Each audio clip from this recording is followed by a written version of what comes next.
although I'm not too sure about. Yeah. Oh, hello, Cole. You all right? Yeah, just reading this book about Greenland. Oh, the one I sent you for Christmas. I think last year, I think it was. Oh, anyway, I was reading my little black book of MK Don's transfer news, but enough about that. We'll talk about that in a minute. Really? I've got some stuff to share with you. Going the out way, which is quite funny. But I can't mention the player, but I can mention the rumour, which is quite funny. Anyway. Here we go again. More rumours, no names. Could be anybody. Could be anyone. Moving on. Moving on swiftly. There we go. How you doing, mate? Anyway, you good? Yeah, not bad.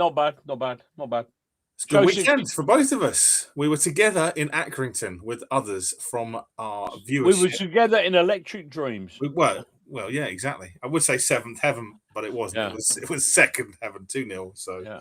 I'll take that, Cole. Feeling good. Cheers for the 3 points. Exactly right. Feeling good. It's a good weekend, to be honest. It was. As you know, I was a little bit. Well, I said to you in the bar before the game, win this, we'll win the league, and we won. So, you know, see you in May. Cheers. That's Same time next week, right? Yeah. Announced promotion. Here we go. It's going to be a roller coaster, Cole. That is for sure. It is going to be a roller coaster. Anyway. Show 63. Yeah. That means we are 36, 37 shows away from 100, Cole. 46. Sorry, 46, not 36. 46. 30, I'm wishing 30, it away. 37. 37, 60. Hold on. My maths is gone. It's been a long day. Hold on. Hang on. 37. Yeah, it is 37. There we go. It's been a long day. Oh, well, never mind. Anyway, we're on the downward stretch towards a big 100, Cole. Would you believe it? Would you believe it? Would you believe they put a man on the moon? I do, actually. So do I, actually. So there we go. Anyway, first and foremost, thank you to the Casbar and Mr. Kaz, as always, for sponsoring this show, without whom this would not be possible. Your Wednesdays would be far better, and you wouldn't have to put up with us. Yeah, that's it. This chat show. But no, we always thank Mr. Kaz and the Kaz team. Always great to see them outside Gate 7 on a match day. Obviously, he'll be there on the weekend. And Tuesday. This beer's gassy. All right, I see what you're doing there. What was it? Do you need to go outside for a brisk stroll? Maybe take a rover with you. Yeah. No. Take Parsnip with you? Whatever. Don't forget, Parsnip will be on the show in a couple of weeks' time. We'll be. Anyway, we'll be here. Tonight's agenda is yourself and myself are joined by yourself and myself because unfortunately, Albie can't be with us. Albie had a shift to cover, didn't he? And he did last-minute change of plans. Unfortunately, having said that, he may be on later to do a few comments, but we will get him on next week if he can't do this week. So really, we are, we are with the power of technology able to do whatever we can. But I say hopefully he'll be on with us soon. Anyway, on tonight's show, the beautifully styled Chris Kamara of the Don's Unplugged world, Mr. Luke. I like it when he's had a facial and his hair done and all that, and being in makeup, right? That's the one. And his eyebrows neatly manicured. Yeah, I don't know who does it for him. Jealousy is a terrible thing, Luke. Just remember that. Anyway, Luke will be giving us his review of Accrington Stanley or Aki Stanley. Who are they? Plus a quick look at Shrewsbury. Well, exactly right. A quick look at Shrewsbury and Bristol Rovers on Tuesday. So we've got quite a back-to-back show tonight, so it's going to be quite good. Chris and Ryan, as always, will be doing their latest edition of Team Talk, episode 10, analysing everything Accrington, obviously analysing the things going ahead for Shrewsbury, for Blackburn Rovers, and Blackburn Rovers. We're playing them, Blackburn Rovers, Bristol Rovers. It's been a long day. I told you. I'm watching you. I'm watching. At least you're awake. No more funky monkeys. Anyway, we'll do all of that. There is a prize giveaway within their video, so keep an eye out for that. Is there? There is. Can I win it? You could do, potentially. I mean, the question I think is quite good. I'll leave it there. Okay. But yeah, I look forward to it. So do I, to be honest.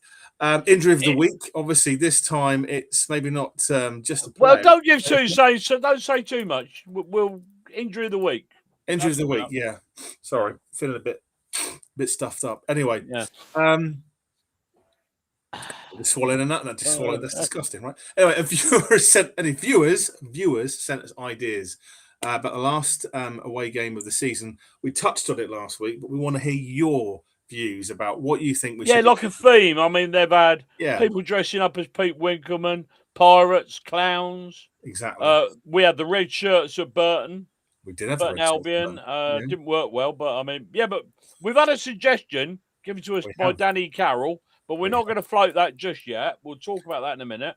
Exactly. But we're asking you, you know, last two games of the season of Crewe and Fleetwood, you know, and we're saying Crewe and Fleetwood, it's normally the last game, but we don't think everybody's going to be able to get up to Fleetwood. So what's your idea for a theme?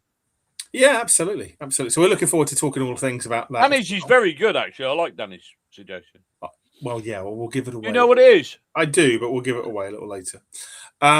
The other thing as well, view from the other side, we have a Bristol Rovers fan, Charlie from Talking Gas podcast, joining us. Unfortunately, like last time, Colin, there's a theme coming. Shrewsbury have failed to turn up again. Appalling. Well, again, a bit like they did at their place. Well, turn up all season so far, one could argue. Anyway, but Shrewsbury are a different side now. I'm gonna put that out there now.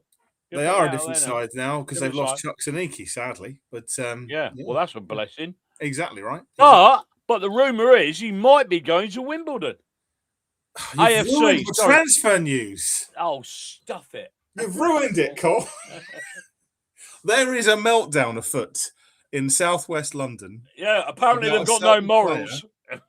Yeah, although, you know, obviously never do, never forgive, never forget, but we will take players as long as they're not having a direct link and negotiation with the club, is what I heard. Well, yeah, we'll talk about morals and scruples. Hilarious. You couldn't make it up. I hope it's not true, but I mean, if it is what it is. But we should talk more about it. Personally, I think it's just laughable, but there you go. I can't see it, but again, it's going on around on the X. It's going on around on their forums, and they're not happy. I wouldn't worry though, Cole, because from what I've read, they might not be in business at the end of the season anyway. So I know. We could I mean, for anybody who doesn't know that, they borrowed quite a substantial $5 million amount of money, and they run a fundraiser to try and recoup some of that loan. And they got 20,000. 20,000 of $1 million. They're a little bit short. And apparently, go on. They're not. They're telling players that they're not going to renew their contracts in the summer. Hello, is that Johnny Jackson? Yeah, Johnny Jackson. What is he want a job? I will inform him.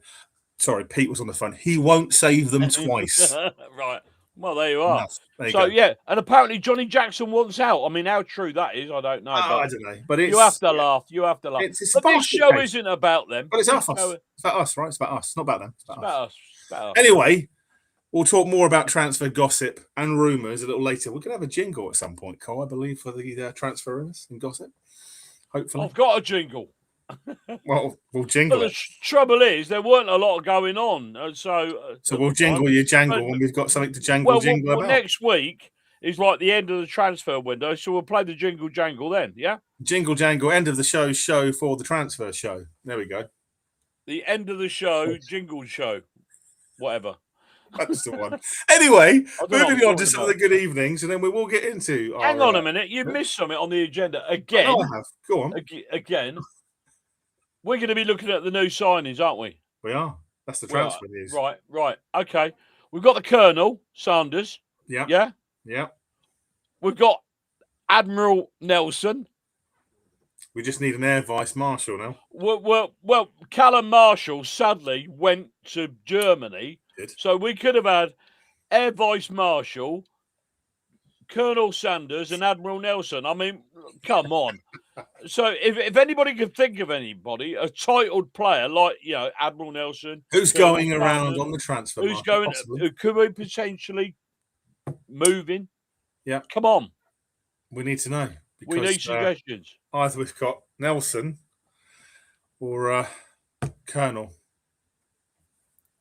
Finger licking good, right? There we go. Anyway. Bomber Harris as well. If Arthur does it, here we go. Emu, stop it, Emu. Anyway, Going onto our celebrity guest roller call. So firstly was Matt. Matt says, "Good evening, chaps. How you doing? Doing all right. Bit sore throat from the weekend. More to come on that. We had a good shout. We had a good shout. We did. But no, thanks for joining, Matt, as always. Ollie says, "How we doing, legends? Where's your money on Dele Alli next destination?" I say, Harchester United playing with the legends. Isn't he going? I thought he's going abroad. He's signed. It's done. It's over the line. It's done, Ollie. Come on, keep up. He's going to. He's gone. Going to Bohemian. So yeah, exactly. In the Irish leagues, who would have thunk it, Cole? Who would have thunk it? Not me. Not me either. Apparently, Ollie did though. Ollie had a feeling for this when we were driving up to Accrington. So well done. Evening. Hope you're all well, Kerry Ann. We are. Thank you. Both Wave, Kerry Ann. If you're not waving, we're going. There we go. Okay. Bless you, Cole. We have Sir Botwood, MK Chris. He says, "Evening from the crappy town of Slough." Now, Slough is not as crappy as you think, Chris. It's Botwood Hall in Slough. Botwood Hall, Slough. Botwood Hall in Slough, yeah. But I'm just saying, they did film I never knew Botwood Hall was in Slough. They filmed The Office there. Great TV show. So try and find the location if you're there for any time, Chris. It is around. I still think. I don't think they've bought it yet. What the hell are you doing in Slough? Obviously working or got lost on the way home. I'm surmising. But yeah, let us know, Chris. How are you getting on in Slough? What's the highlights or the lowlights that you've seen whilst Mr. Botwood, sir, the boss is in London tonight. She's working in London. He is. Yeah. There we go. Craig says, "Good evening." Around Piccadilly late at night. I'm saying nothing. I'm saying that. Anyway. Yeah. Fingers crossed. Going to be a good doubleheader. I think it is, Craig. Maybe I'm getting carried away because we were at the Accrington result, but I was impressed with how we played. We'll talk about that in a minute. But I'm like you. I'm feeling. So was I. And when we get round to that, I want to talk that the what. Hang on. I'll get around to that one. When me and you were quite pleased, weren't we? Everybody we spoke to after the game, absolutely, was very pleased and very impressed of our display. And I'll get home and I read social media and people are going, "Oh, we never played very well." Yeah. What do you want? 3 points. Yeah. What do you want?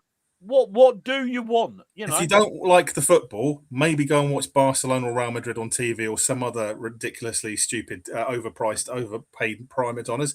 I like the grittiness of our team. We did what we had to do. We won. Yeah, I like the grittiness of our team. We dug in against what is a well-drilled side. Let's not forget the last few seasons, we've not come away with anything from there. They're not an easy place to go, and I was really impressed. So there we go. Anyway, evening, Wilma Harris. You're doing well. Arthur, I want to know, stick in the comments, has anyone asked you since we spoke last week about your poached egg scenario whilst on your cruise? Because it was funny. I hope people have. You've got to ask Arthur about his poached egg situation when he was on his cruise. If you've not asked him, you're missing out. That's all I'm telling you. You're missing out. Hope you're well, Arthur. Hope your good lady is too. And thanks you for joining us as well, my friend. We've got one from Grant. He says, "Evening, Donnies and Donette, as always." So, evening, Grant. Flexing. Look, he's been at the gym. He's doing the flexing. Evening, Grant, and thank you as always for joining. Always appreciate you on the show. George says, "Evening, guys. Looking forward to tonight's show." Yeah, I am too. Well, I'm glad you are. Yeah, I am too. I don't know if Colin's really good at it, but yeah, we'll give it a go. But yeah, no, lots to talk about, George, and again, lots of positive stuff as well with what's gone on over the weekend. Evening there from Colin as well. Colin, evening. Nice for you to join and to have. I think we've seen you for a little while, but Colin Giddens, sorry. Yeah, and you, Colin. Obviously, thank you for being on here too. Hey, Cole. There's not many of us about, Colin. There's not. It's a dying breed now, that name, isn't it? There we are. Evening, both from Donsdale. Evening, Dale. Hope you're well. We've also got one here from Steve, a.k.a. our man in the stand with us on Saturday. He said, "You've got me for 15 minutes before I depart to watch Traitors this evening. But I'll catch up with you on YouTube later." Can't you watch Traitors on iPlayer? I know, right? I know. I mean, we drove all that way, Cole. All that way to Accrington just to see Steve. Yeah, Steve. Yeah, and Steve did the. I mean, God knows what time he set off, but it was 12 mile away. Yeah, I don't know what you're talking about, Steve. I don't know what you're going to go and watch. Anyway, so 12 mile, Steve. That's some commitment, Steve. Well done. But no, great to see you, Steve. And Traitors. Dear. We are available on catch up, Cole. So he can do both. He can do both. To be fair, he can have us one in the ear and one in the eye. Okay. There we go. But no, nice to see you, Steve, on the weekend as well. But great to see you, Steve. Great to see you. We had a bit of a hug and a bit of a jump up and down. We did. And Mr. Don Doyle of Irish fame. Oh, Donny Doyle. He said, "Good evening, gents. It's been a while. Hope to see you Saturday at Stadium. I hope to see you as well. We look forward to seeing you, Don. Far too long, my friend. Far too long. Look forward to seeing you, Don. Yeah, look forward. Safe journey over as well as always. For those of you who don't know Don, he's one of the Irish Dons. They fly over and watch the game. It's like an all-day job and all the rest of it. So maximum respect to the Irish Dons, and it'd be great to see you, Don. Absolutely, mate. Come and see us at the Casbah if you're come and see us before the game.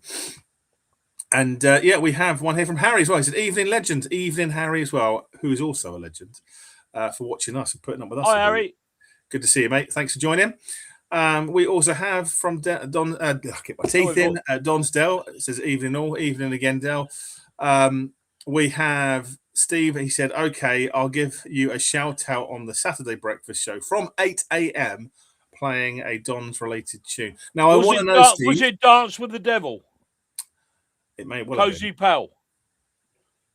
It may well be. I want to know, Steve, anyway, if you can, let us know how everyone can tune in and listen to your golden show, because obviously you do a cracking job on that. So if we can listen in Cozy Pal on the internet, let us know. Anyway, Ash says, "Evening legend and traitor Colin." He's changed it. And traitor Colin, I would use my double vote on him. First win of the new year, first away win of the year. Traitor of the year. Wow. Rumor has it. Traitor. Use my double. Okay. Anybody watching tonight? Can you keep us football scores? Keep us what? Is it? Cleaning the window. I like to know the football scores. All right, no worries. We'll see what we can do. Ash is usually good for that. Actually, where would we be without a good evening all from Sheila? Oh. Sheila, good evening. Thank you, as always, for joining us. Colin's going to get his poster out now just for you. There you go. Don's Unplugged #1 fan. As long as Russell don't come on now. You've got to do a poster for Russell now as well, with number one fan on the other side of it. There we go.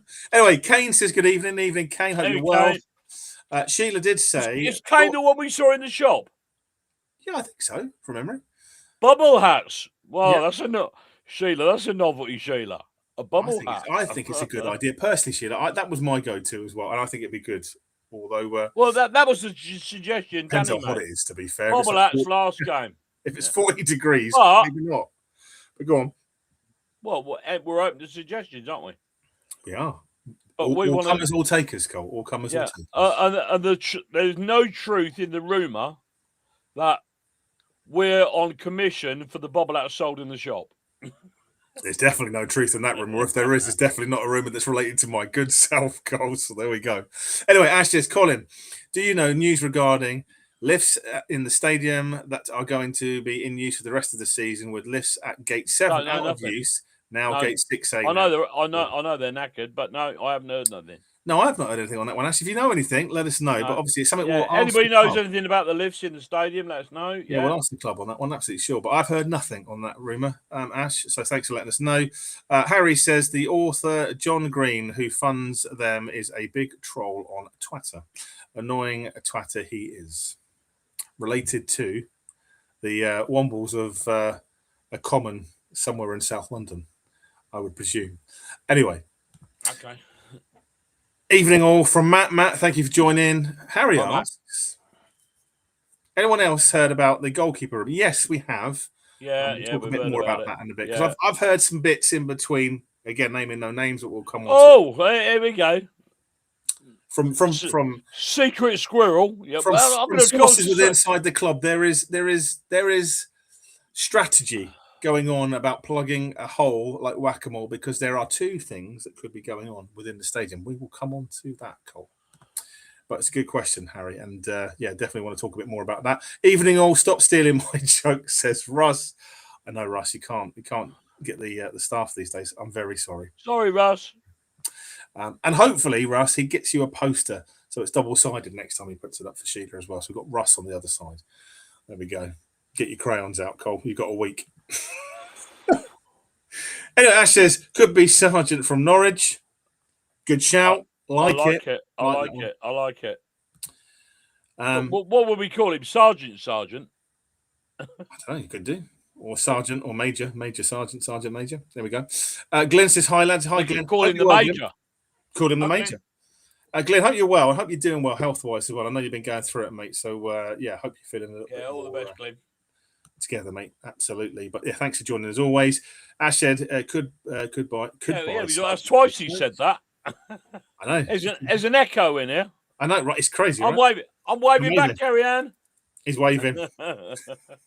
I'm saying nothing. I love waving at Carrie-Anne. Thank you for the interaction, Carrie-Anne. We appreciate it. Don did say Delhi ain't joining the hipster club, Bose.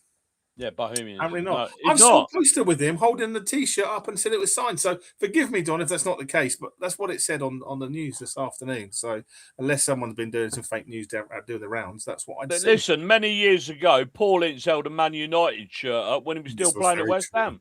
This is very true. Never believe it until it's done. He's not playing anywhere, to be fair. So there we go. You could just hold up a Tesco's T-shirt or the highlight was the bar. Yeah, exactly right. Slough for the UK-wide meeting, and the highlight was the bar. Love it. What was the highlight in the bar, Chris? We need to know more detail. Come on, you've got to give us more detail on it. Was there funky monkeys afoot in the bar? Was Colin Strink made it into London? That's the question. Exactly, Glenn. Exactly. Yeah, couldn't agree more, mate. Couldn't agree more. And bang on the money as always. Another one here from. There we go. Sorry, my frozen. Hi there. It was about the boiling eggs when you get on the show. Yeah, it was. Yes, but it was the. What? Hold on. The downstairs, it was. Is it 6th floor again, Arthur? Keep going on this, but I'm sure it was floor 6 from 16. The long staircase to go and get the. Anyway, I don't want to give away the thing, but it was funny.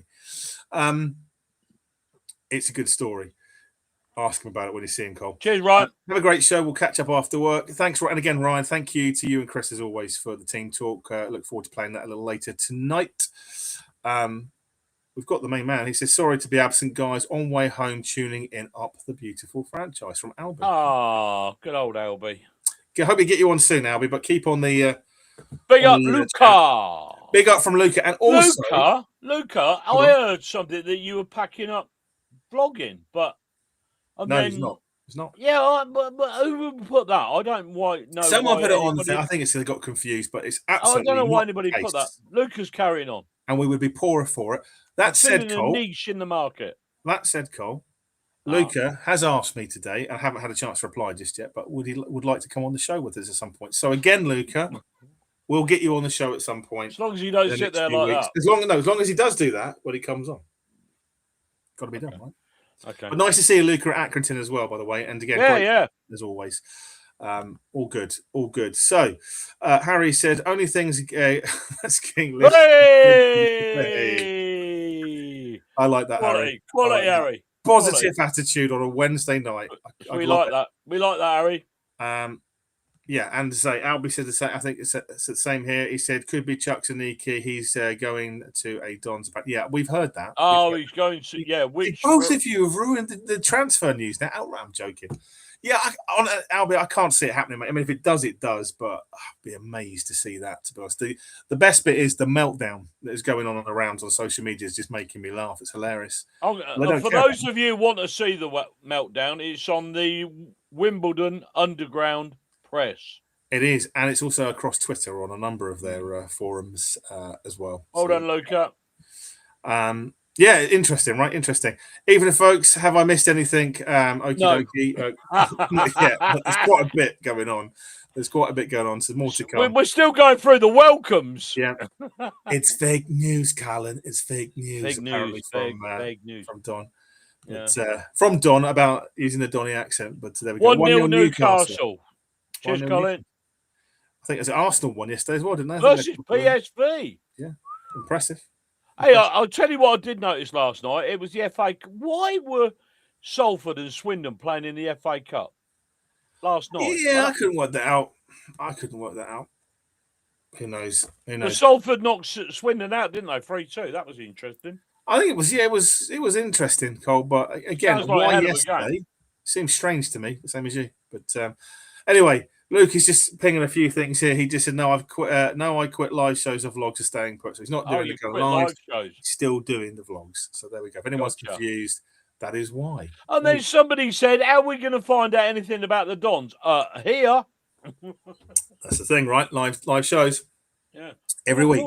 We air exclusives that Toby Long airs a week later as an exclusive. Come on, Toby. We got him 3 times so far, and we'll have to get him on the show again. Keep up, Toby. Exactly right. Anyway, Ash said, regarding the lifts at 6A, went down before the FA Cup game. My uncle took my mum to the game and was told to go via the hotel. That's a strange one. When the game finished, they told to 6A instead of the hotel. Oh, yeah, never mind. That's it's incredible, Ash, to be quite honest. Don said the game was called off for frozen pitch. Cheers. Well, George did say waterlogged pitch. So, in a way, both are correct, aren't they? There was water on the pitch and it froze. Water on the pitch. Well, it's just true, isn't it? Waterlogged with ice. Anyway, Cole, before we get into our review of Accrington, did you want to do a roll VT because you did a comfort break, or do you want to get straight into it? I don't need a comfort break yet. I'm exhausted from all the LOs. It's good though, right? Yeah, it's really good. Where are we going? Luke Payne? We can go Luke Payne and roll VT if you would like. Roll VT. Go on, roll it. Roll it. VT.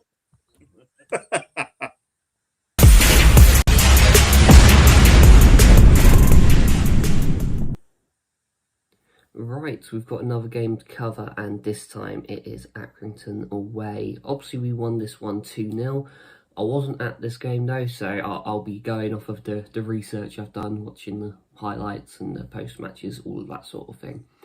I don't think this was necessarily us at our absolute best, but this was us grinding out a result against what is quite a resilient Accrington side. For those of you that remember the game at Stadium MK, they were probably one of the best sides we've actually faced, which feels odd to say given that they're sat in mid-table, but I was thoroughly impressed with them, and I think their style of play probably counters ours quite well a lot of the time. But I think we approached this match in a much smarter way. I think we had a better way of dealing with Isaac Heath. I think Gethin Jones did a good job on him. And ultimately, going forward, we were able to take a couple of good chances. The first one's obviously quite opportunistic, just running onto a ball forward. The keeper decides not to come forward, and Miles is there to finish it. Great for his confidence, by the way, to get a goal that early in his Don's career. And then the second one I really like, because it's straight off of a second ball. It's John Mellish reading the game perfectly, jumping onto the second ball into Collins, goal. And being good on those second balls is crucial for us, and we haven't always been the best at it. So it's when we get it right, it's fantastic to see. I do think Accrington probably had a few chances. I think the quality of their shooting probably wasn't great. So although McGillivray's made a few saves, none of them were particularly testing. It was all pretty routine stuff. But overall, like I said, it's just having the ability to grind out the result. Accrington's not an easy place to go. If you can go and do a Harrogate away and put 4 or 5 past them, then great. But if not, the important bit is the result, and we got the result. So although we weren't at our best, we made sure that we found a way to win. And ultimately the 2 shots on target we had went in. It's just a shame we weren't able to generate more shots on target and test that keeper a little bit more. Now moving on to our next 2 games, we've got Shrewsbury and we've got Bristol Rovers, both at home. In theory, this should be another 6 points, you'd hope, but no game in this league is that easy. I think the stat that Paul Warne pulled out for his post-match was quite an interesting one, was it? Only 1 goal conceded from open play in the last 8 or 9 games. So I've had a little look, and I think Shrewsbury and Bristol Rovers have both scored roughly a third of their goals from set pieces, because obviously if we're not conceding from open play, it's set pieces that's the problem. So that's something we're going to have to continue to work on. In some regard, it's a positive, because we're just not going to concede from open play very often. but also it means there's an obvious weakness in our defence somewhere that needs fixing. But I'd like to think with Curtis Nelson in the side, we can gradually improve on that front. But still, two sides we're still going to have to be aware of. Shrewsbury have it probably improved since we last saw them. Not that much, but they're still towards the bottom, but they will have improved at least a little bit. And Bristol Rovers will certainly be tougher to beat than they were at their place. Steve Evans has made them tougher to beat. I know in the Colchester game they didn't generate much going forward, but they looked much more resilient than they did previously. And of course, there are still a lot of names in that squad. Bristol Rovers, to me, feel like the us of last season. They have a lot of very, very good players there. It's just not clicking right now.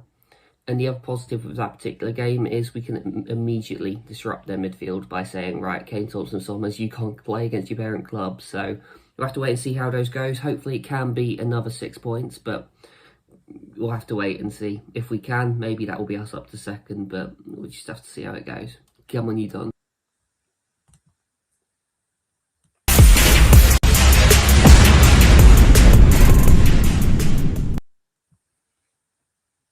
As always, very articulate. Yeah. You can't.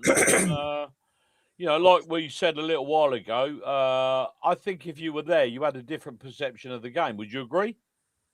I think so. I mean, for me, maybe it's just me. I'm going to talk for myself. I thought it was a really gutsy display by both teams. I did. I think for me, you can see how they beat Notts County and Swindon, can't 100%, you? You can see 100%. And I think if you take that into account, that's got to be a great victory up there. Great victory. I think so. And look, I just said earlier in the show, the fact that the last 2 times I've been there, we've taken nothing from it, Cole. It's been a tough one this season, as Luke said, and rightly so. I thought they were really good value for money against us at home. Tough team. We lost. And they're nobody's fault. I know they've not had the best start this season due to some injuries, similar to what we've had injury issues. Well, Warney reckons they're about 5 places out, don't they? He reckons they should be about 8 or 9. And I wouldn't argue with that. I wouldn't argue that. And look, again, the WAM is never an easy place to go. It's a nice place to go, by the way. I enjoyed it. And the fans are great. The bar's great. The food was great. Pie, mushy peas. And we got a badge. Yeah. Yeah, pie, mushy peas and gravy, £5. £5. Can't argue Can't moan at that. Can't moan at that. No, crazy. Good value. Anyway, back to the match. I think for me, like I say, it wasn't an easy game. And people can say, it was, it wasn't the best performance. You're not really giving Accrington Stanley credit if you're saying that, because you go in there thinking just because of their size and where they are on the table, it's going to be an easy rollover. It was not going to be anything of the sort. As you just said, they've beat, how they've turned over some big teams already this season. Swindon and Notts County. Yeah, and us. But they beat Notts County at Notts County. Yeah, I bet that went down well. Well, exactly right. So, look, it was going to be a tough game. But I thought when we came out, the one thing that really stood out to me is we just seemed up for it. It was gutsy. We dug in.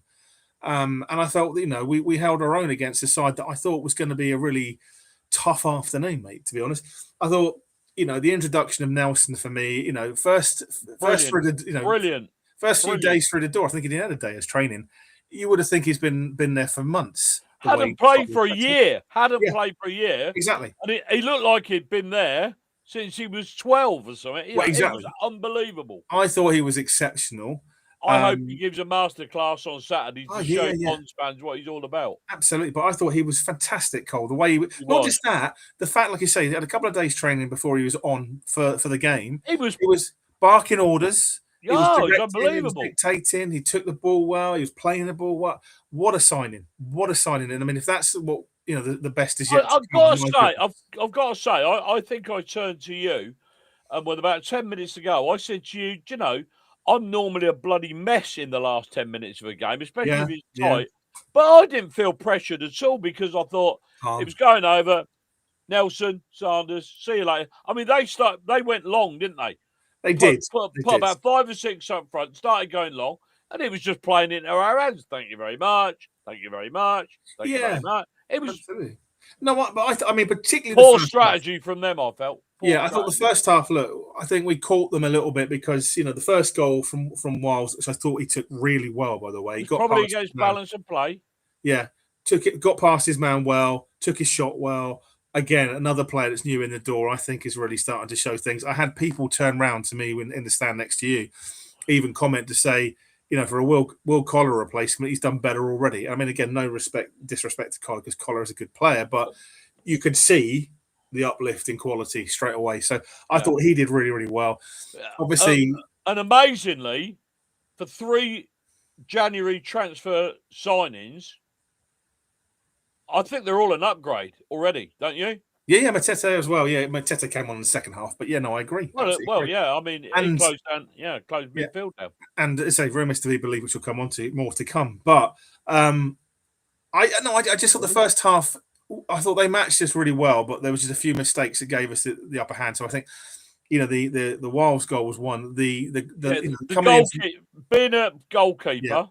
I don't know if I've ever told you that. You've never told me that, Cole. No, well, the goalkeeper should have come for that, mate. He should have done. He should have done. But again, once you go backwards, that's the end. You're done, mate. Yeah, Wiles put him under pressure, and he was caught, and I think that's what helped. But good flick on from Patterson as well. Patterson was instrumental for me. The flick ons, the awareness, the experience. Can I say, and in the nicest possible way, Patterson is an absolute bastard. Yeah, and I get what you mean. Great player. I hate to play against him. He's horrible. He's a lovely bloke. Apparently, he's a bit of a joker around. Although he doesn't, bit deadpan and all the rest of it. Man, that guy is unbelievable. He is. No, he is. I completely agree. And he did a lot of the donkey work. Lucky to have him. Yeah, he did a lot of the donkey work, Cole. But for me, at the end of the first half, obviously, then you got Collins coming in from the left wing with that shot. I took it really, really well. To get us 2-0 up right on the injury time in the first half. So I felt then going in 2-0, it was going to be a tough ask. But you knew straight away the second half was going to be. Well, I said to you, if you remember, I said surely not even we could throw this away. No, I never felt pressured.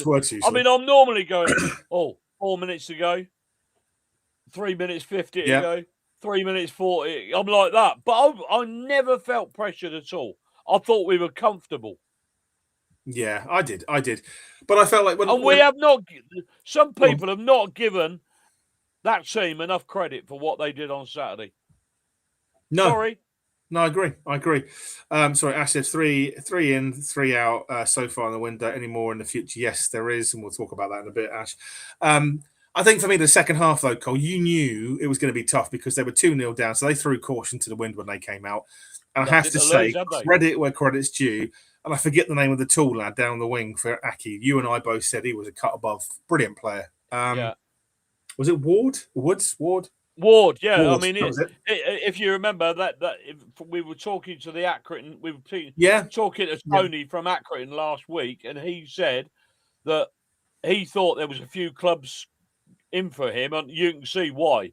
Very good player. Absolutely. Yeah, absolutely. I was disappointed in their captain. Yeah, I know. I thought he had a great game, and then he marred it by bloody diving in the box. Sure, Wally, you need to take a serious look at yourself, mate.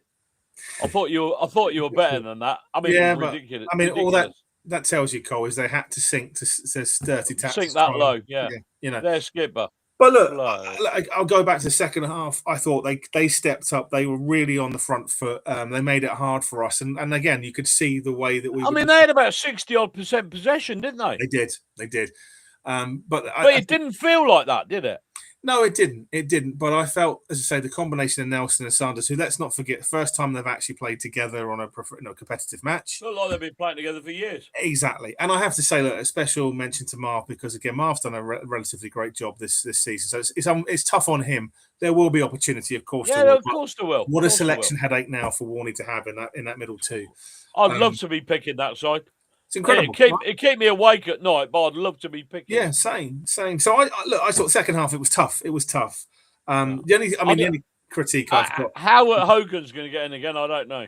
Well, I'm going to come on to that because obviously Hogan and Evans came on for Collins and Wiles, and I can understand it because you want to rest your best players. You're in control. But I mean, Hogan coming on for me, honestly, Cole. There are other options I would have brought. You've got to let it go, mate. You've got to let it go. You've got to let it go. Absolutely inept, and let it go, mate. Let it go. You'll sleep better. No. Honestly, even people around me were saying, "Why is the guy on the pitch?" No, that wasn't people around you. That was an echo of what you said. Yeah, of course it was, Carl. But he offered nothing. He offered nothing, and I'm waiting to be proved wrong. I'm waiting for you. Where everyone go, "Oh, see, I told you. Look, what a great player!" I'm like, okay, mate, whatever. I'm so desperate for him to score, so I can go like that. Well, my favourite part is every time we go and do that, and he gets subbed on, loads of people in the crowd suddenly turn and look at me, waiting for my reaction. And I was just like, "Oh, anyway." Yeah, I will apologise because I have seen them. When we do our team talk with Chris and Ryan a little later, they did take some of the content of what we were singing at Accrington. You may or may not hear me castigating certain Scott Hogan. So keep an ear out at the start of that one. Are we going to get another warning from Facebook? I don't care at this point, Cole. I don't care if it's about explicit lyrics. No, it is what it is. I thought it was really good, actually, but there we go. But yeah, I mean, look, they came on. I thought Matete came on. He did quite well. I thought Evans was okay, but I mean, again, it was more of a defensive. I felt like we're trying to shut up shop a little bit. It's funny, isn't it? Evans, I was looking at him, and when he came back, I thought, all good. But now, when you look at Wiles and Matete, you think they're better. They're better. They are, Cole. And again, that's going to be the evolution of the team. But let's not forget that Evans has been a good servant for us so far. I'm not knocking him. You know, you can't knock his work rate. He'll do a job. Yeah. He'll do a job. And there will be games that you need to change up, and he will offer something like Matete will do as well. So the fact that we've got options now, and hopefully as the window progresses, we'll see a few more of those. It really could change the dynamic. Injuries returning. That is almost like a new signing in itself, right? That's the other things you've got to think about. The players are going to be coming back by the end of the season. That could be massive, particularly. We need them. Yeah, particularly if it comes down to the last game or even playoffs. You need that depth. You need that experience. So it'll be great to have that back. But yeah, look, I'm with you, Cole. Overall, I thought for that game we played really well. I think people aren't giving Aki the respect they deserve if they think that we should have just rolled them over, because you've not clearly. You're not taking into account what they've done before. Not you, but people. You know, they've gone and beaten Notts County. They've gone and beaten. They annihilated Swindon 4-0. They didn't know. Swindon didn't know. I was talking to the stewards at Accrington. I said, "How did the Swindon fans take it?" He said, "Not very well." And I thought, bloody hell! If I'd gone all the way up there, which is about another 30-odd mile on the 188 we did to get to the ground, I'd have been well pissed to see my team beat 4-0. Bloody hell! Absolutely. Luke has just said he thinks we'll beat Shrewsbury. He'll be there Saturday. He said, and Tuesday with his vlog. He said, I feel that it's a good, nice display. It was like account meant to be comfortable 2-0 win, to be honest. Yeah, I thought it was a comfortable 2-0 win. It was. Like I said, I did not feel pressure. No. And again, Chelsea winning 1-0 against Paphos of Greece, apparently. No doubt. Is it Paphos? Paphos, yeah. Is it Paphos? Paphos? No. I don't know. Is it Pathos? I think they're a great team. Yeah, whatever. George just said the way we played was right way to play against a team that plays direct football. 100%, George. Could not agree more. Last season, George, you're too good for the. Yeah, we'll have a special little place for George. Pinpoint, George. Pinpoint. Spot on, George. Spot on. Absolutely spot on. And like you say, last season we would have lost this one. Yeah, and we did. That's the thing. And the season before, we lost it as well. So, again, not an easy team. And respect you. I still think that they'll be there or thereabouts by the end of the season. Absolutely on the nail, George. Couldn't argue with that. Couldn't argue. Absolutely. Anyway, Derby fans, we can talk a little bit about that in a minute. We spoke to some Derby fans, didn't we? There and on the way back. Yeah, the services. Yeah, there and on the way back. Ollie can test to that as well. Derby fans gutted Nelson left. Often you sign someone and see so many positive comments from the previous team. Yeah, 100%, Lou. We spoke to those Derby fans and they said, "How was Nelson?" And we went, "Amazing." And they said, "We're gutted, he's gone." And I said, I can see why. Yeah, I mean, when we asked obviously a few fans on the way back and on the way down we saw as well, but the ones on the way back, they just said they had so many options now in defence. That was the problem. It wasn't they wanted to get rid of him, but they just... Well, he couldn't get back in the team, could he? Because he'd been injured, so he was like fifth choice all of a sudden, or fourth or fifth choice. Yeah. But again, he's very, very highly regarded. And even the fans... Yeah, I mean, we never heard a bad word against him, did we? No, we didn't. We saw quite a lot of Derby fans. The funniest thing was obviously on the way up, where a lot of Derby fans expletive out the way. But how many more F. of our players do you want to take? Yeah, well, we were asking if they got any more, hadn't we? Yeah, and they're going. Some guy was it? He said, "Oh, you franchise?" I said, "Excuse me, Derby B." Derby BT. Yeah. Anyway, it was quite funny. But the fact that it annoyed some, and the fact that the ones that we did talk to were quite generous was nice, because they appreciated he was a good player. Yeah, we got right? we never got any abuse or anything like that at on the service area on the way back. Yeah, he is quick. 100%. He is quick. 100%. And growing each game by the looks of it as well. So I expect to see more to come. But I thought he was brilliant against Accrington Stanley. Really, really good. Be interested to. I mean, obviously, I haven't seen it yet. Be interested to see. Yes. Yeah. Yes. We just need an air vice marshal now. Okie dokie. Yeah. We've got Nelson, the Admiral Nelson, Colonel Sanders. We're now looking for somebody like Air Vice Marshal or Sergeant or Constable. There was a constable who used to play. There was. I know. I forget the team. I think he played for Torquay. Yeah. PC. Yeah. Police constable. Anyway, one or the other. Anyway, but yeah, 100%. I mean, it'd be nice to have the set, right? But who knows? Who knows? Yeah. Speaking of Wiles, I say just what Hamid said there as well is, as good as he was, I thought him and Kelly together on the pitch was exceptionally good play. Yeah. I can see that relationship growing, because I generally thought, and I thought others probably felt the same, that maybe Wiles was a replacement for Kelly. They're very similar, but again, in terms of stature and frame, but I thought they played really, really well together. I don't know what your thoughts were. Yeah, I totally agree. Like I said, I've been impressed with all three signings. I mean, and it's a long while since we've been able to say that. We've signed some people on in January before, and I've looked at them and I thought, well, he's rubbish. Yeah. Most seasons we've gone, oh my God, what was that? Yeah.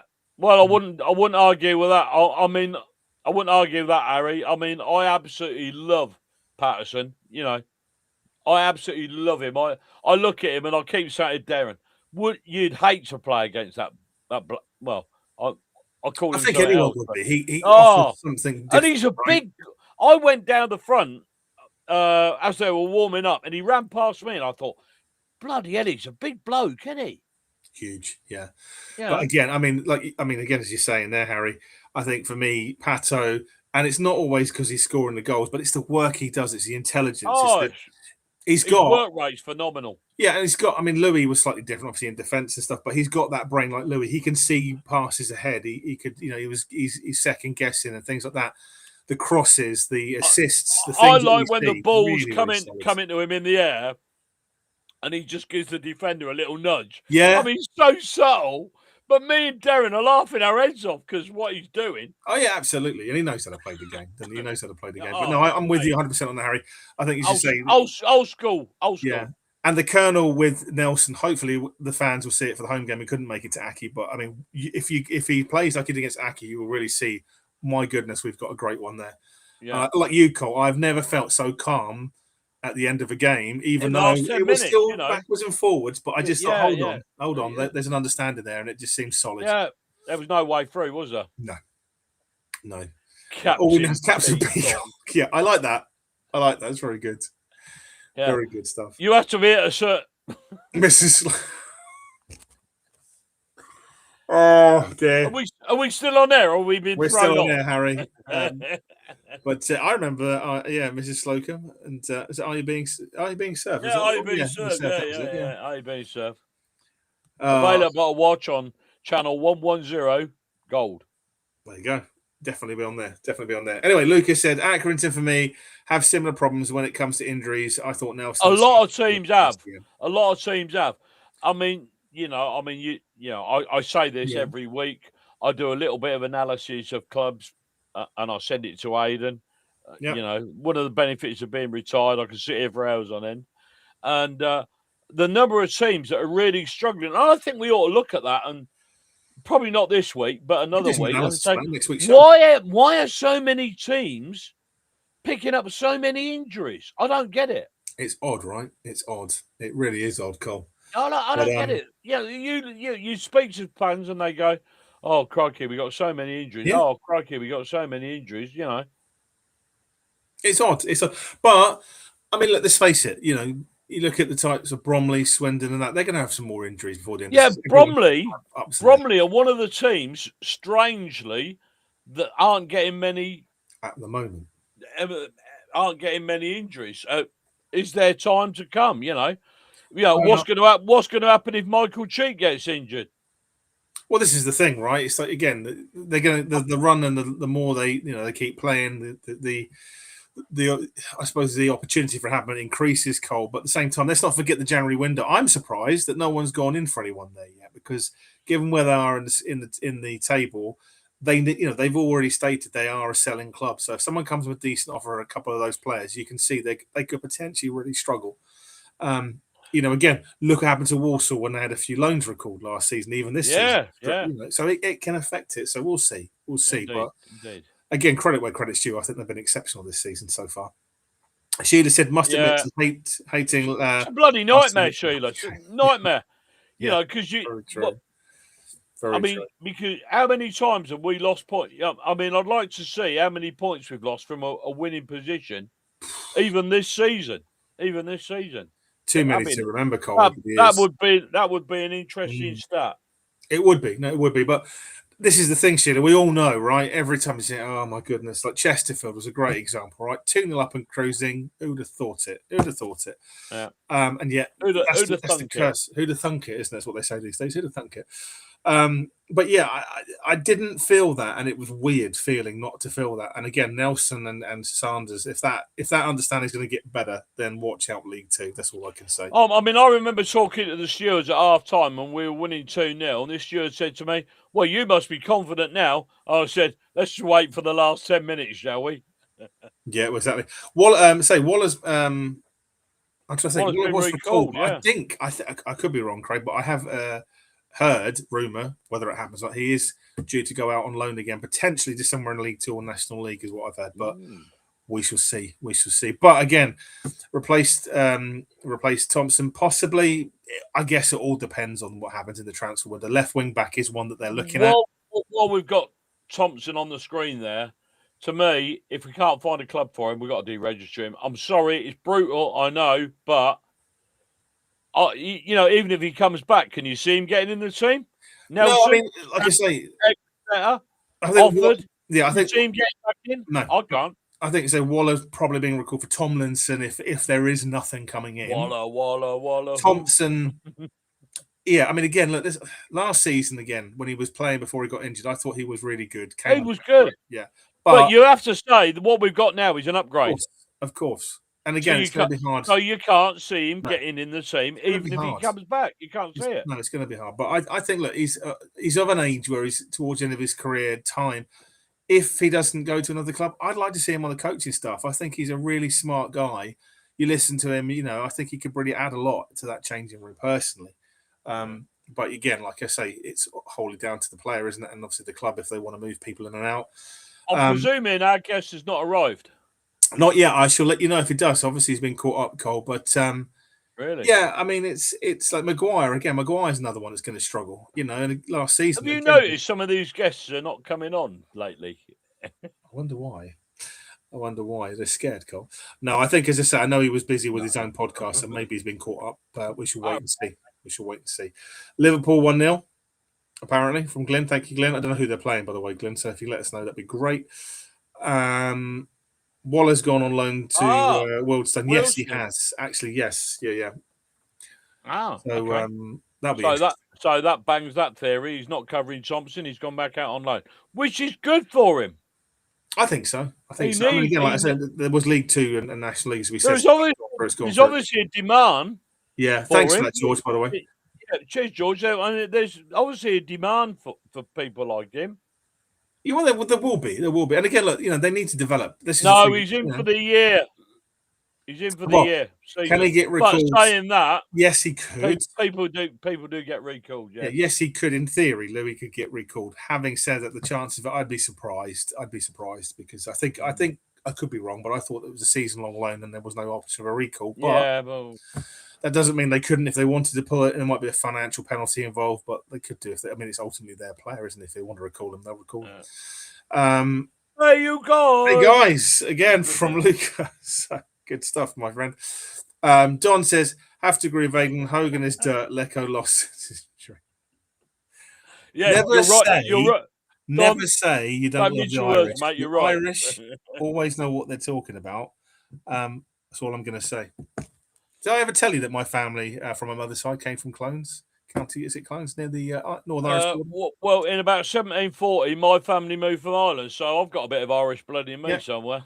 Well, hopefully, I shall be getting my dual citizenship in the next few weeks as well, Don. So we'll talk about that. I want to see you Saturday, maybe over a pint of Guinness. We shall see.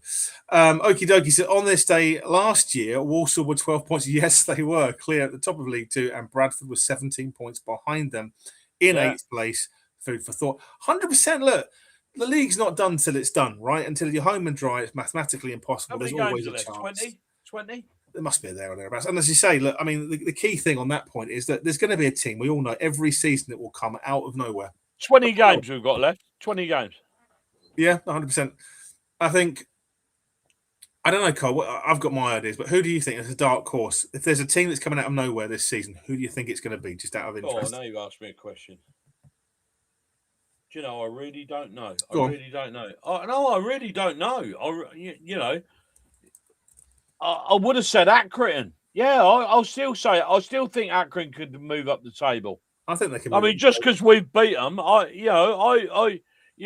like a bet on a Saturday. I think I'm going to be back. I don't know if they've got on Saturday, Accrington, but I wouldn't mind having a bet on Accrington getting in the top, out of nowhere, in the playoffs. Yeah. I mean, let's not forget. There's some teams that came down. Fleetwood came down, and they're in a bit of a mess. But they've been on a bit of a run of.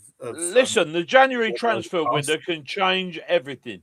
Of course, it can. I mean, Oldham's picked up again. You know, Barnet obviously lost; they're off the boil. Gillingham won. Barnet have been a bit of a disappointment for me. I thought Barnet, but there's still time. I'm with you. Barnet are winning one, and then they lose one, then they draw one, then they lose another one. If you look at the league form, Accrington out of the bottom, I say bottom teams, I use the term respectfully because they're like the 16th, they're not bottom, but in that bottom half of the table, out of the last 5. Grimsby. Yeah, but then, so Accrington have won 3 of their last 5. Grimsby have won, I think, the last 3 in a row from memory. Cole, to be fair, drew the one before that, I think. So Grimsby, I think, they'll be there or thereabouts. Grimsby beat Shrewsbury last week. They did, and it's going to be a tough week, not last week. I'll tell you what I did see, which is interesting on the news, was Chesterfield to win the league at the end of the season. Yeah, apparently they're attracting a lot of money. 40-1 to win the league. No, they're not now. They were. They're not now. They were. No. That's why it's been such a run. But we were 10-1 at one stage. We're now down to about 6-1, 13-2. Something like that, isn't it? It's okay, but it's not going to set the world alight, is it? Let's face it. Not that we promote betting in any way. Not at all. Not at all. And if you do, bet responsibly, as they say, Cole. I don't know. I mean, I'm aware that I gamble. I know you do. That's why I said it. I think, and I could be wrong. I think Cambridge will be one there or thereabouts at the end of the season. I think we will. Yeah, I've looked at our games coming up, and that is one that I'm particularly edgy about. Yeah, I was going to Accrington, but I was saying. I mean, probably Cambridge and Salford for me, the two that I would say are teams that I can think could be in that autos shout come the end of the season with us. Okay. They're both got good form. They've got good squads. I mean, Solly Kai, what a find he's been for Cambridge. I mean, I liked him when he was with us, but he's banging them in. He's banging them in for him, Cole. That's the thing. But again, food for thought. I mean, let us know as well. What's your guys' thoughts out there in terms of the teams that you'd like to see? Who's your dark horse for League Two? Yeah. Who's your dark horse? Like to hear it. Luca says, I made MK transfer daily video on my channel yesterday. So there you go. Let Luca entertain you after this one if you want to hear all things. Harry raises a good point. He says, is there any news on Kane Wilson? Yes, there is. Yes, is that? Was supposed to be back around now, if not a few weeks ago, but Warren says he's still a while away. Confuses me. Yeah, so he was out. He was predicted to be back, Harry, for middle of January. I think the scans and the latest updates suggest that he may not be back until end of March because it's not healed or whatever the exact term. He should be available for the playoffs. No, he should be back in the next sort of. I think they said 4 to 6. It could be sooner than that. You never know, Harry. They play mind games, but apparently not healed as quickly as they expected. But he is due to be in contention. See, funnily enough, I said about Thompson about deregistering him. I wouldn't deregister Wilson? I wouldn't. I mean, from what we saw of him, which is not a lot, he's a blimmin' good player. I thought he looked good, but Yeah. I mean, we never saw a lot of him. But there you go. No, absolutely. I mean, Craig Admiral says, Colonel, how about Pike? if you know one, let us know. I know, right? There's a right back that plays for South. I don't know if he's going to be any good for us, Craig, but just have him in the squad to be quite funny, right? If you know, you know. Absolutely. I'm not really sure that it'd go down very well if you have private on the back of your shirt. Well, Okie dokie says, forgot to say, we had Sergeant Wilson. Kane Wilson. Yeah, Sergeant Wilson. Sergeant. How about that? Sergeant Wilson, like it. I like it. I like it too. Don says played for Port Vale. What he did. Nice, wouldn't that? I tell you what, they need. I tell you what, Don could probably do a job for them at the moment. They cut away in League Two. Wallet's gone to Wealdstone. Wallet's indeed. No, Waller. Thank you. I know it's just what Wallet's, but say he'll get to meet the Wealdstone Raider anyway. So hopefully that'll be on the social. Predictive text day, Matt. Can't make it up these days, can you? Can't make it up. Ash said as well. So I think everyone's saying it on here, but again, Ash said was going out to loan to Wealdstone. Post on the fan page earlier. Yeah. Albie says, "I must declare, I am terrified." Of what? Well, we want to know what. Of what, Albie? What are you terrified? Albie, are you coming on next week? If he can get on, we'll have him back on. No, can't we get him on tonight? Does Albie want to come on tonight? If he wants to come on tonight, we can try. Albie, if you want to come on, ping it on here and we'll try and get you on. If not, next week is not a problem too. So we can do that as well. Glenn says goal was disallowed for Liverpool. So 0-0 Liverpool. There we go. Hamid says, I reckon Maguire's probs off to Crawley. There is a lot of rumours around that, to be fair. Whether it comes to anything, I don't know. It just depends, I guess, in terms of cover. Another one. You've got to struggle to say Maguire can get back in the side. Well, I mean, as he said, what Lindsay's doing in January is bringing the band back together, isn't he? Pretty much trying to do on a run to get them out of trouble. I don't think it will work. While we're talking, somebody mentioned earlier about goalkeeper that we put a Georgia Stanway, who plays for the Lionesses. Yeah, well, Georgia plays for the Lionesses. It's her brother who plays in goal for Barrow, and we put a bid in for him. Now, it's been turned down, and you've got to ask why we put a bid in for him. Possibly because people are showing interest in Truman, and also, McGivery's contract's up at the end of June. We look. Eh? That's the piece that there is rumours. We could be lining him up for next season. I don't know. Well, there are rumours that there's been offers for goalkeepers. Whether that's true, obviously. There is the Barrow one, isn't there? No, I mean from our lot. Whether that's McGivery, I don't know. Yeah. I mean, I would be very surprised if McGivery, even if he didn't sign a new contract, I think he would. But I wouldn't be. I'd be loath to give up McGivery. I think he's been too good to let go this. Again, it's a gamble. When you're that, he's been a revelation for me. I got to be honest. I didn't rate him massively, but he's the way he's performed. I mean, he's got a great defence in front of him, but you've got to say, I think he's been really good this season. I think so. Yeah, it'll be interesting. Nine clean sheets, I think he's got. And the other thing is, as well, let's not forget the Barrow keeper is their first choice keeper. So if he does come in, so they're going to be a bit playing first team, right? Yeah. Well, that's a conundrum. It's like depends what the wage is, depends what the promise is. Well, as long as it's not another Philip Marshall, because God knows we don't want another one of those. Dark horses. He had a bit of a crap game on Saturday. I've got to say, they got beat 3-1 by Crewe, and I watched the highlights, and he weren't brilliant. Maybe his mind was off. Every keeper's entitled to a bad day. Jeff Colchester. So that's his dark horse. He's also mentioned Cambridge as well. I'm with you on that one. Colchester again, great side. It's not within the realms of possibility. And again, the Cowleys know what they're doing as well, Jess. I agree on that one. Lucas says he thinks Maguire is going to Crawley. Glenn has said that Chelsea goal was disallowed as well. 2 disallowed goals. Chesterfield only 1 point of the playoffs at the moment. Craig are absolutely right. And again, they've done some good business in the transfer window, I think, so far. And Cookie is no one's fool.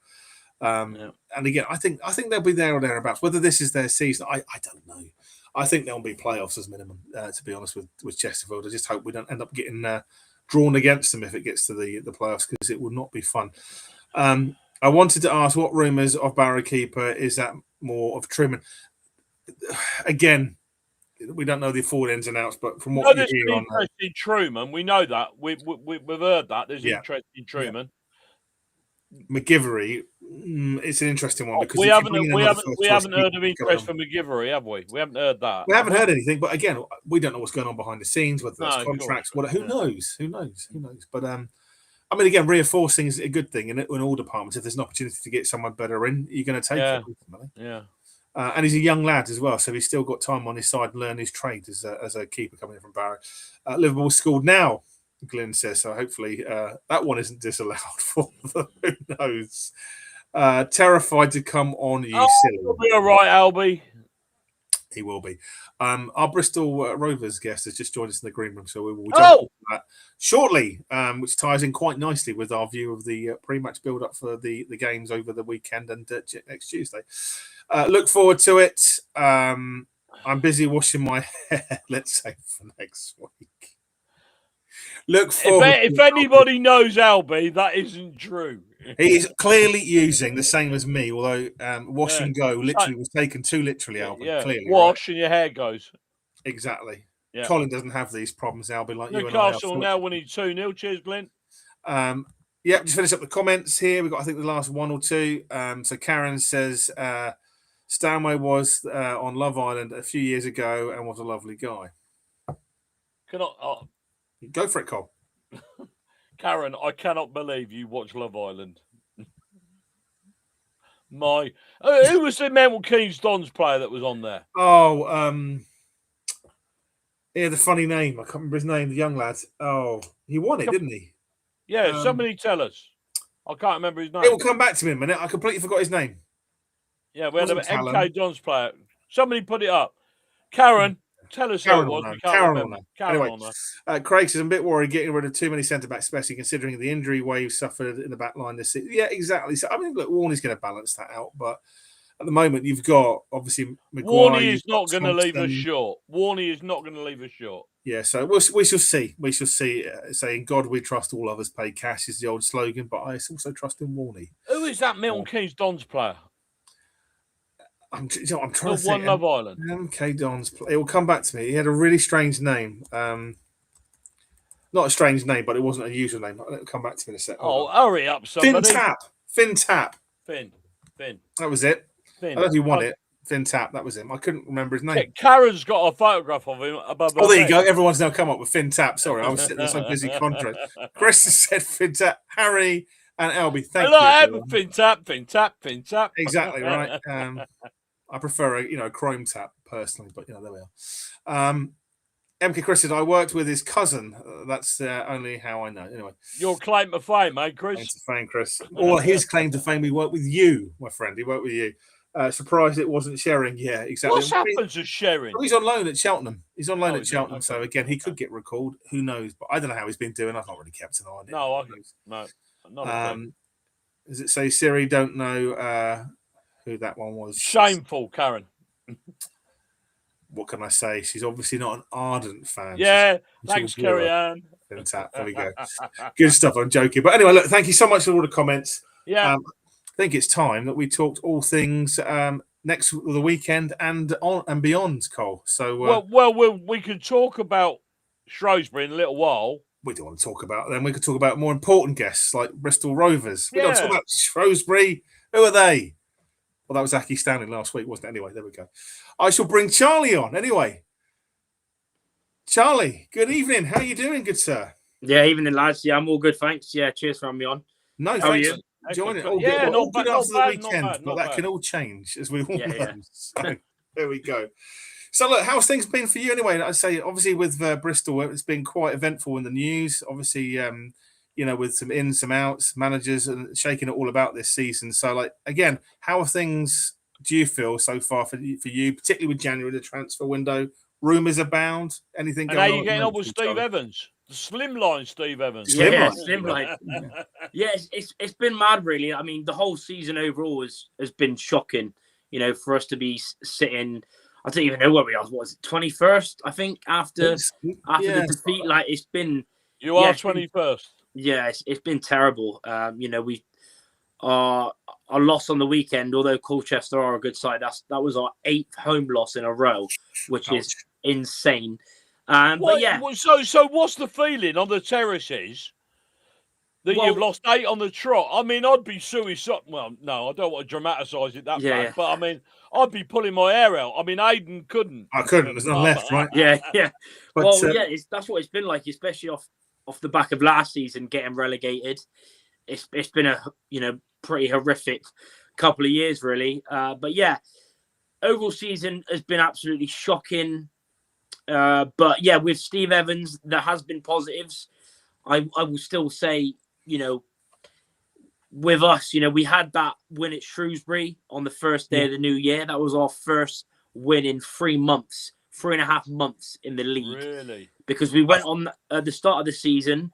We started the season poorly. I think it was three or four league losses in a row. And then we went on a good run. I think it was 8 unbeaten in all comps, 7 unbeaten in the league. I think just before, it was maybe two games before we played you, we were in the playoffs. We'd just come off the back of beating Salford at home.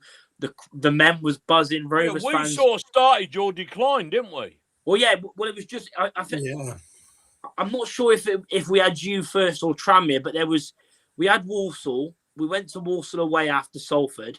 We were 1-0 up. The best half of football we played. Second half, we were poor. We lost the game. But then it started. I think it was you guys. We lost 4-0. Tranmere, we lost 4-1. And then we went to Crawley and lost 4-0. It was shocking. And with me as well, I go to every game. I'm home and away every single game. Obviously, do the podcast and stuff. So I'm surprised you've still got hair. Mate, trust me, it's slowly going. It's aging me. I mean, look, Charlie, we feel for you because like last season we were in an absolute tailspin. Tailspin. Every time we got to a game, we were going, "What the bloody hell are we doing?" Yeah, now? and I mean, again, ours wasn't from overhang of relegation that season. Obviously, the playoff miss out, and obviously the season after. But I mean, look, I'm like you. I was really surprised. If I'm honest with you, beginning of the season, I thought you'd be in the top 3 autos vying. So did I. Well, you were tipped to be up there, weren't you? Yeah, you've got a few quid, ain't you? You've got a few quid. Is that right? Yeah. We got that wrong. Not as much as you guys, but yeah, we're one of the richest. We're one of the richest now. But no, like, I was surprised. Hey, give us a bit of time here, Charlie. We're not used to having money. That's true. Exactly. Yeah. But no, I mean, I looked at your team on paper. Obviously, on paper, they're all cliche, but I still think it's a good squad. So, obviously, Steve Evans as well. Obviously in these parts, he's bemoaned that for Peterborough and things of the like. But again, an effective manager. So, where do you think it's gone wrong, Charlie? Or is there a particular thing you can pin it down to? Is it injuries? Is it style of play? What is it you think that's gone wrong? Well, it was everything. Off the back of the terrible season in League One, we then went back to an old manager. They do say never go back. Obviously, Darryl Clark came back in. That there's been a lot of ownership issues and fans absolutely fuming at them of the decisions they've made in the last 2 or 3 years. And then, brought in Darryl. He brought in a load of players. I think it was 14 or 15 players we brought in over the summer. Spent a bit of money, but started the season poorly. And under Darryl, we didn't really have a style. Like there was, like the football was terrible. We weren't creating chances. We looked really poor. Like didn't have a clue. Like it was the lineups. Yes, we had a few injuries, but that's what happens when you go back to the summer. I would probably say 5 or 6 of the players that we signed were, if they can stay fit, they'll do well. Unfortunately, the players that are injury prone and didn't play many games last year have been injured this season. One player who's been a real standout, and again, he's missed quite a few games. He's out injured currently, but for me, he's probably been our second best player behind Fabrizio Caven, is your old player, Josh McEachran. Yeah, we like Josh. When he's played for us. Did you say Caven was injured? No. McEachran's injured. Luckily Caven isn't, because with us, I'm not sure I'm not sure what the stats are, but I would probably, what is it? We played 25 games.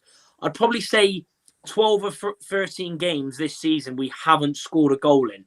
Really? So that's been a real struggle. Apart from Caven, I think in all comps he's got 12 goals. Yes, which is I think it's 13 actually. Yeah. Oh yeah, 13. Sorry, after his goal against Plymouth in the trophy, but in the league he's got 9.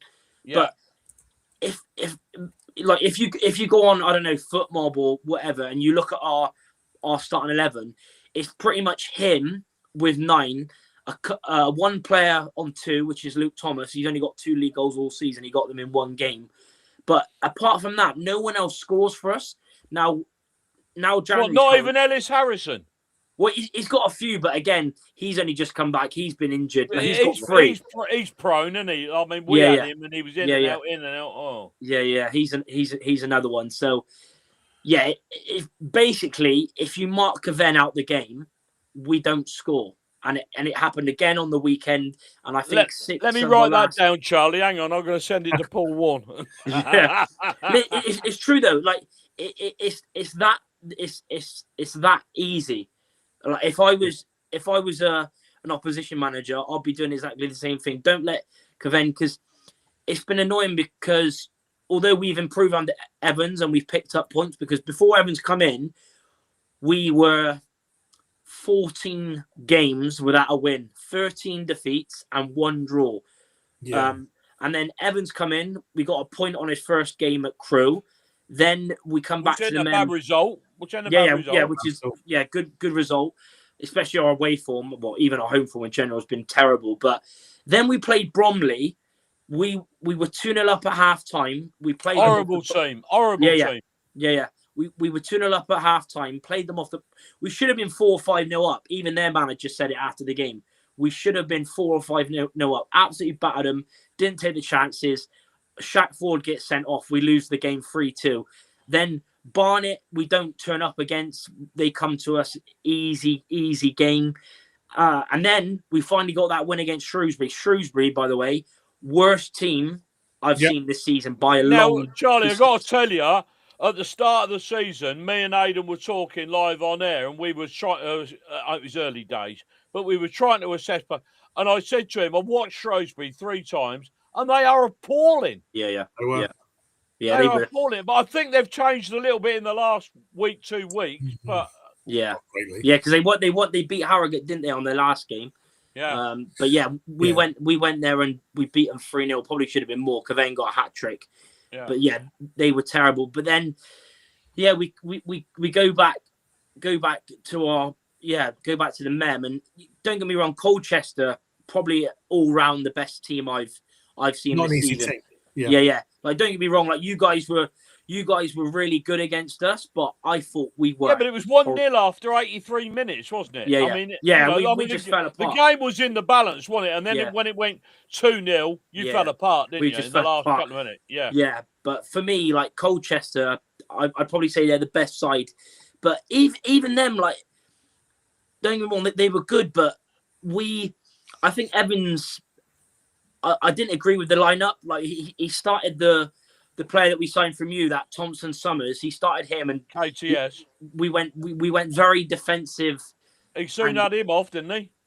Yeah, we went on for too long, but we just struggled. But overall the seed, like, I mean, to get relegated, and even in other bad relegations we've had, whether it was under Dowell the last time when we got, back-to-back promotions, or whether it was under Joey and we finished 3rd. Like, we've always finished 3rd the last 2 years we've been in this league. But this year, to lose 16 games out of 25 is absolutely insane. And to go on the run we've been on.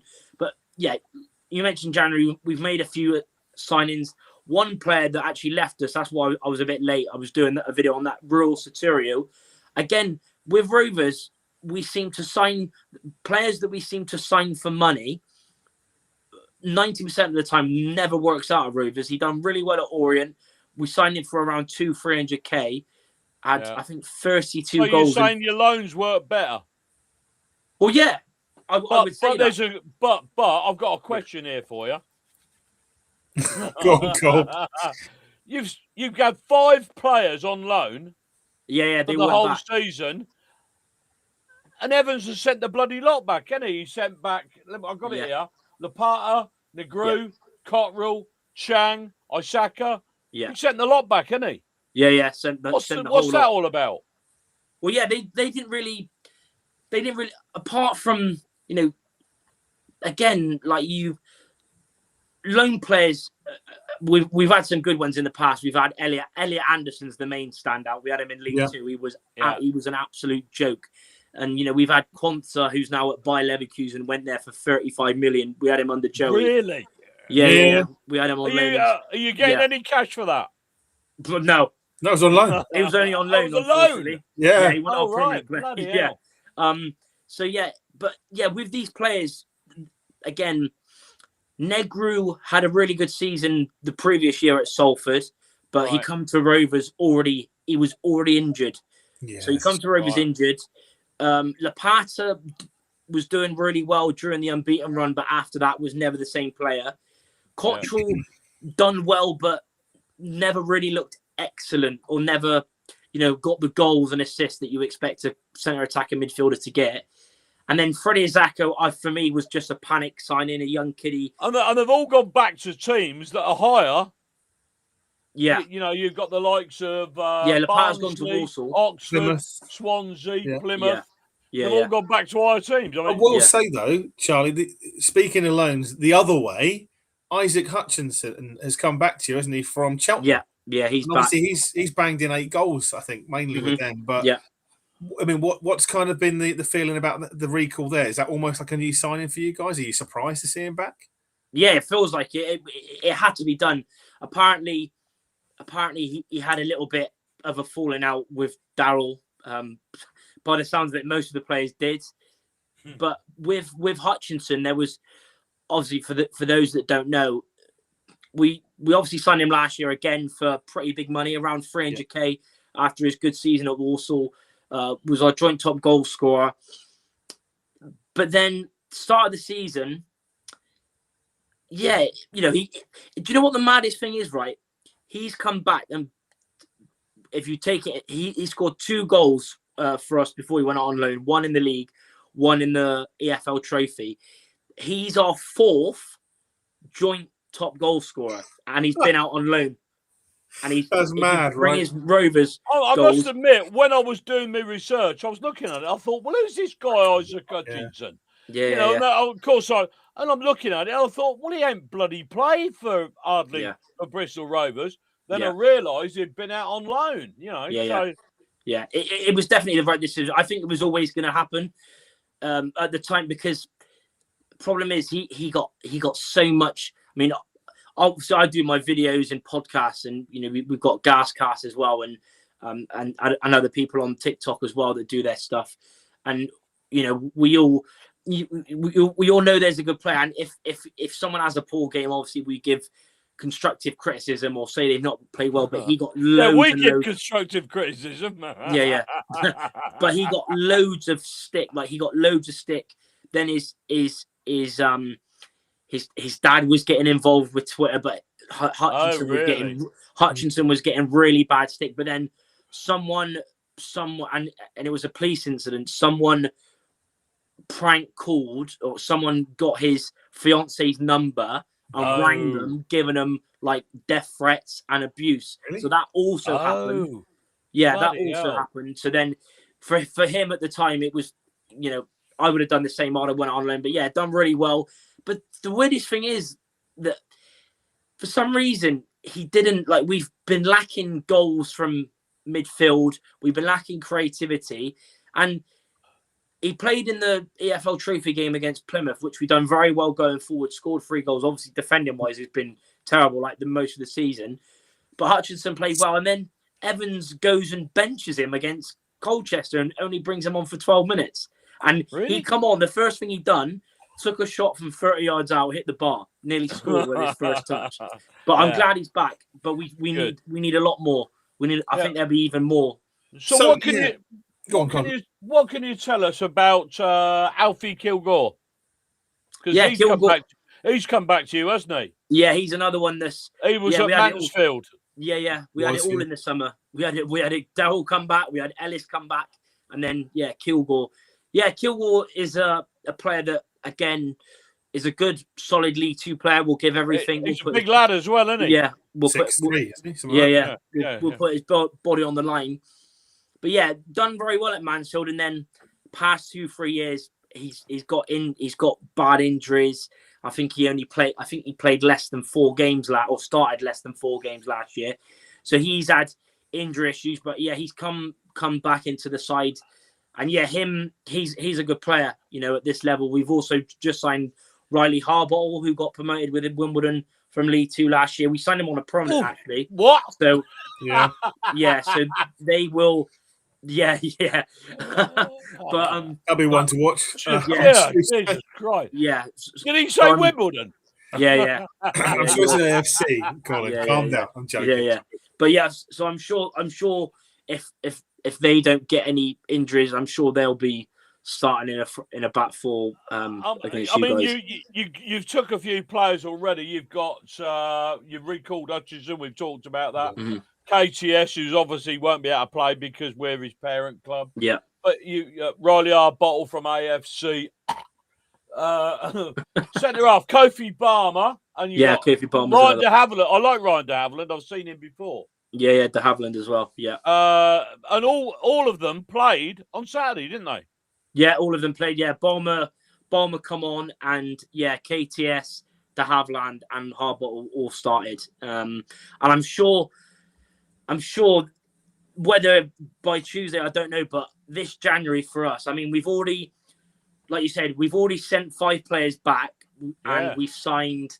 Well, I suppose you've got to free up a bit of space, haven't you? Yeah, exactly. And then obviously Satiriu's left, so I'm sure we'll be bringing in an attacker or winger, hopefully by the time we play you guys, because at the moment we've only got 2 fit strikers, Ellis, who's just come back in Caven, and then we've only got 2 wingers in Luke Thomas and Shaq Ford. So we don't have any other wingers, and we got Promise on Machiri, who we signed for big money last year, but again, one of those injury-prone players, hasn't played since. Yeah, well, we know how you feel, mate. We've been plagued with injuries. I mean, as you know, we've got several players out. And one week we didn't have a right back, and Callum Patterson, who's our striker, utility man, right back. Yeah. Against Shrewsbury of all players. Yeah. What can you tell us about? I mean, you've already mentioned him, Josh McEachran, a former favourite at Stadium MK, and also Ellis Harrison, who a lot of people said when we loaned, there was something went on, we don't know what. We shipped him out to Walsall, and as you know, he stayed out there on loan, and he came back, and they declined. Anyway, a lot of people were saying that we should never have given Walsall Ellis Harrison, and he started off scoring goals left, right, and centre. Yeah. I mean, and everybody going, "Oh, we need goals, and we've shipped bloody Harrison out to Walsall," and.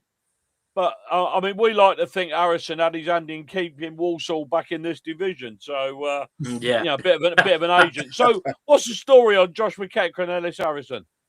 Yeah. For me, McEachran has been quality. He's been so consistent. You can just see his quality on the ball, like his range of passing. Good player. Yeah. And in the games he has played for us, he's been brilliant. Like he got a bit of a niggle at Walsall away. So when he come on, it's almost, I'm not saying it's all because of him, but he's a big part, I think, in where our fall started from, because he was out for a couple of weeks after Walsall. Then he come back and we started to look better, and then he was out for a month with a hernia. He had a hernia op, and now he's injured again, unfortunately. He got took out against. It got into early December, wasn't it? Yeah. I think it was. I want to say Bromley. or Barnet. One of those games he got injured. So I think it was Barnet. Yeah. So he got injured. So I don't know. He was meant to be back for Plymouth in the EFL Trophy last week, but he's currently not back yet. But he's been quality. He's a great guy as well. He's I've had a few chats with him. I've met him. Like he's been class as well, and he watches the pod, which is class. But Ellis again, we signed him on a 1-year deal in the summer. Obviously, DC, knew him from his time before when he got back-to-back promotions with us. Ellis come through our youth academy. Yeah, he was doing well. He's another one where when he got his injury, you could tell because there was no one to hold the ball up. There was no one to win headers. And yeah, he's only come back, recently a couple of times off the bench in the last couple of games. But you can tell, like when we were on good form during our 8-game unbeaten run back in September and we were in the playoff places, it was Ellis, Caven and Omachiri. Caven was almost playing as a winger / inside forward. Ellis was the main guy, and then Promise was. Oh, it could be a bloody handful. Yeah, he's a real handful, and that's what we've missed. Because you look at all the success, and even if you're not a good side in League Two, and you're just mid-table or whatever, every side has a horrible, nasty target man or someone that can, like, you guys. Yeah, we've got one. You've got Patterson, who was a. We called him a horrible bastard earlier. Yeah, exactly. That's what I mean. Oh, he's horrible. You look at all these clubs, like Swindon have got 2 of them or 3 of them if you count Harry Smith, who's injured. You got Bromley, who's got Kambamba and Cheek. Yeah. It's and then with us, unbelievable. Yeah. Horrible piece of work. Yeah, and that's what we've lacked. That's one area we need to strengthen. But I'm hoping, because I've been to MK away.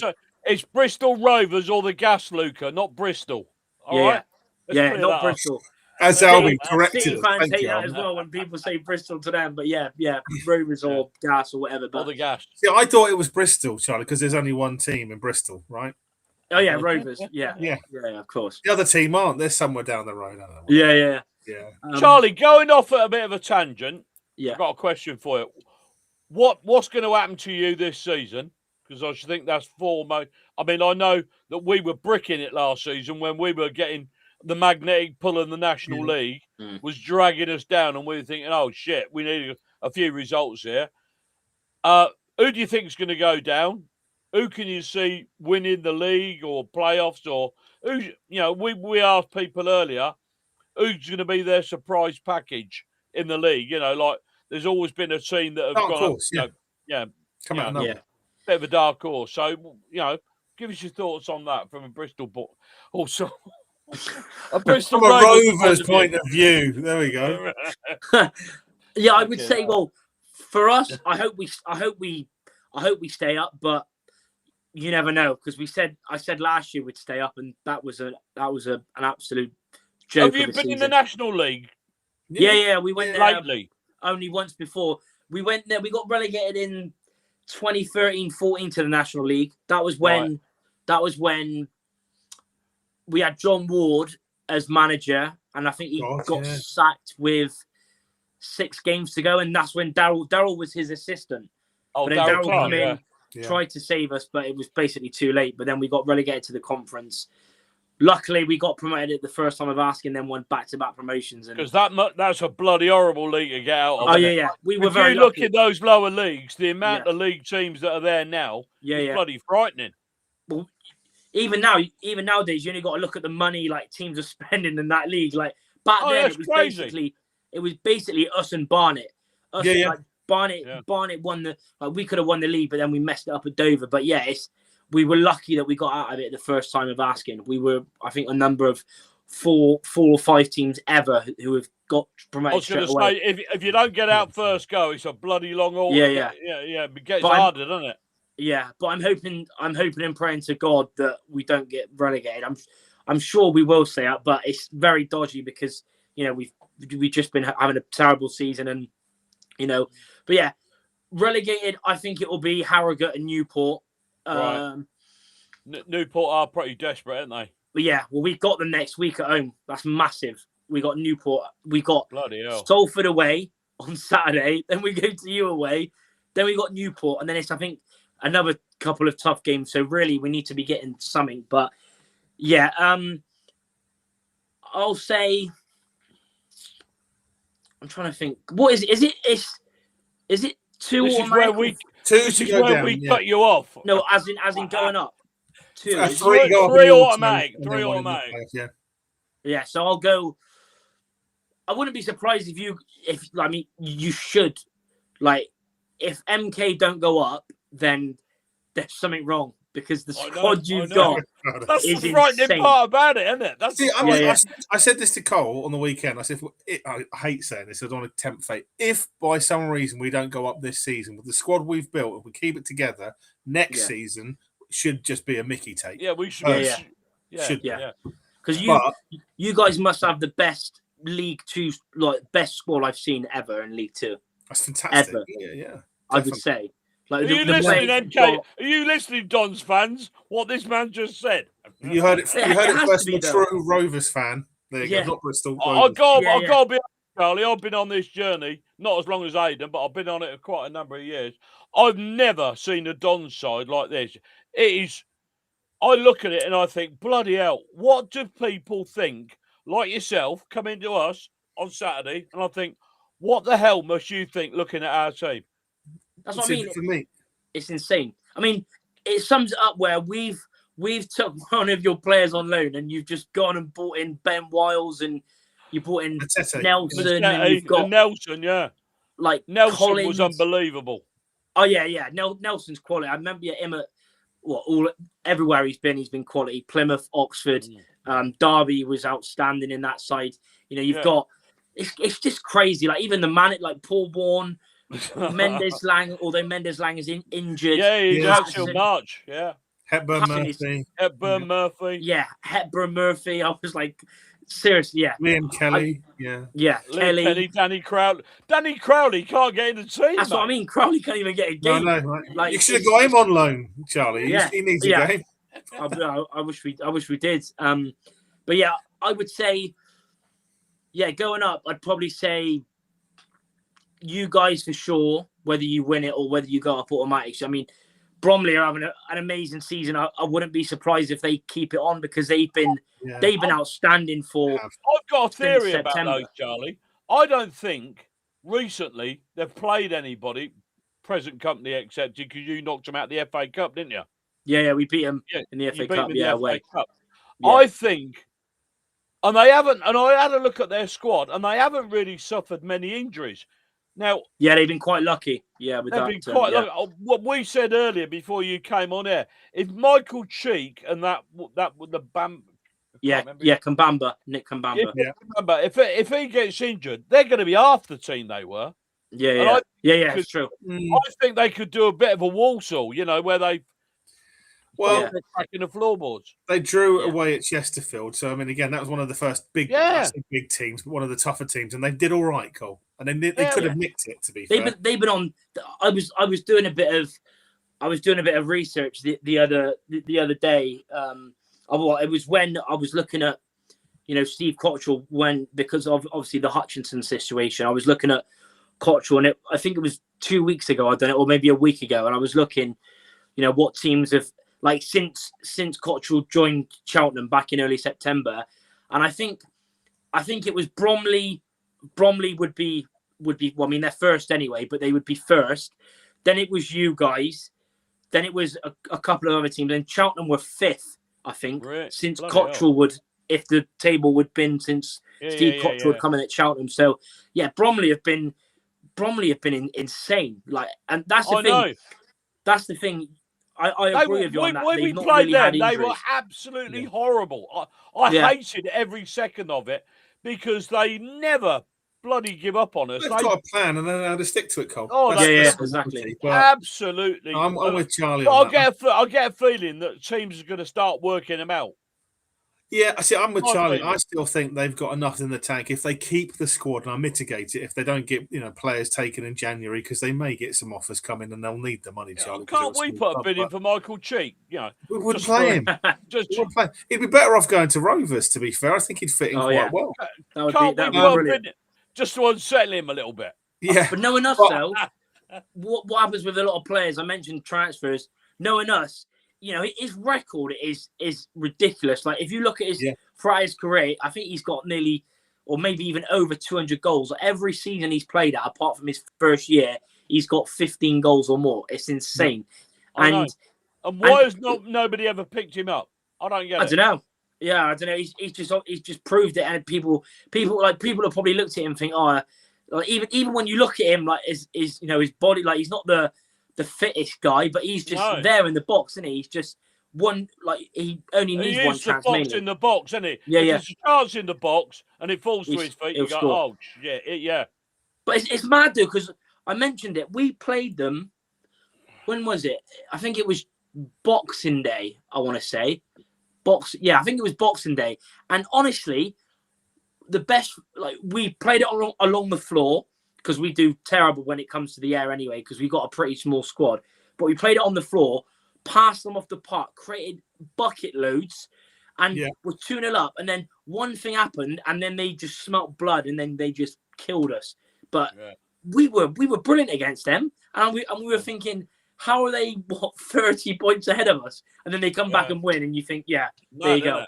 But this is a crazy division, isn't it? League Two is crazy. Oh, anyone can beat anyone on their day. Anyone can do. That's the reality of it. That's why it's so mad. But I mean, looking at it from a prediction standpoint, Cole, at the moment, I know we keep jigging and changing these things as we go through the season, but I personally think Harrogate and Newport are gone. I can't see past them. I think Newport, they were appalling against us, weren't they? Yeah, I think, like I say, I think what you've done, Charlie, with Rovers, obviously with Steve Evans coming in, if you have a few new good acquisitions in the window, I think you'll have enough to be all right this season. And next season, it's go again, right? I think next season... You're better up and start winning next week. Yeah. No, I honestly, it reminds me very much of the season we had last season. I think Rovers, if they can stabilise, stay up, which I think they should be able to, they've got enough in the tank. I think next season you'll be a tour de force again. I can't see you being in that position next year at all. Anyway, we've got to get Michael Appleton sacked on Saturday. Well, yeah, exactly, right. So apparently he's not worried about losing his job, but he might be about 5 o'clock. I wouldn't be worried about losing my job as Shrewsbury manager either. I'd want to go. I'd probably be packing my bags. Get the hell out of there. Yeah, exactly. It's absolute nutcase well, job. I suppose we better talk predictions. Go on, Cole. Well, I don't know. How do you see it playing out first? How do you see it playing out, and then get you to prediction? We'll do that. I don't know. Well, I often in this situation when I talk to our guests, they frighten me shitless. But and I sort of think I feel confident, and then when I think, oh God, why did he have to tell me that? Why did he have to tell me that? I don't know. I think it's a plus for us that Josh McEachran's not playing. Yeah. Because I think Gilby, Wiles, and Kelly not going to have free reign, but I think they're going to have it a bit easier than they have on some occasions. We had a pretty tight game in midfield on Saturday, and I think this will be, no disrespect, a little bit easier. I don't know. I don't know. We haven't conceded a goal in open play. Is it 8 games? Something like that? Yeah. 8 games. There you go. Set pieces are our weakness. We've conceded at corners and things like that. But, I mean, I noted you said we're not very big side, although you've got that lad who's 6'3". Kilgore, yeah. That's the thing with us. We're terrible. We're terrible. And it sums it up, like why we're doing so bad. But we're awful in both boxes. We're awful when it comes to defending set pieces, and we're awful at attacking them. If I know you haven't watched that, well, I presume you haven't watched our game, but I mean, Nelson and Sanders just mopped everything up that they pumped into the box, and I get a feeling that Nelson's not just going to be dangerous. Well, not dangerous, but a brick wall for us at the back. I think. From what you told me, I'm now fearing for your defence when Nelson and Sanders come, because it used to be really just Sanders that was a danger, and when they were putting 2 or 3 men on it to stop his run. Now you got Nelson in there as well. It might be a little bit crazy. Yeah, I think you might have a bit of an uncomfortable afternoon. And no disrespect, but I'm going 3-0. Yeah, I'm not surprised you said that, to be honest. Yeah, I mean, from what I've seen lately, and I feel that we're stronger this week than we were last week, and apparently there's no. I mean, after watching Nelson play, and I just couldn't believe it. I thought, what the hell's he doing here? It's a joke, isn't it? How is it? No, well, it is. It's a cheat code. Yeah, we stopped on the way home from Accrington, and we stopped in one of the service areas. We did, yeah. And there was a lot of Derby County fans in there, and they obviously we got our Don's tops on, and they come over, and the first thing they wanted to know was how did Nelson get on? And we went, it was unbelievable, unbelievable.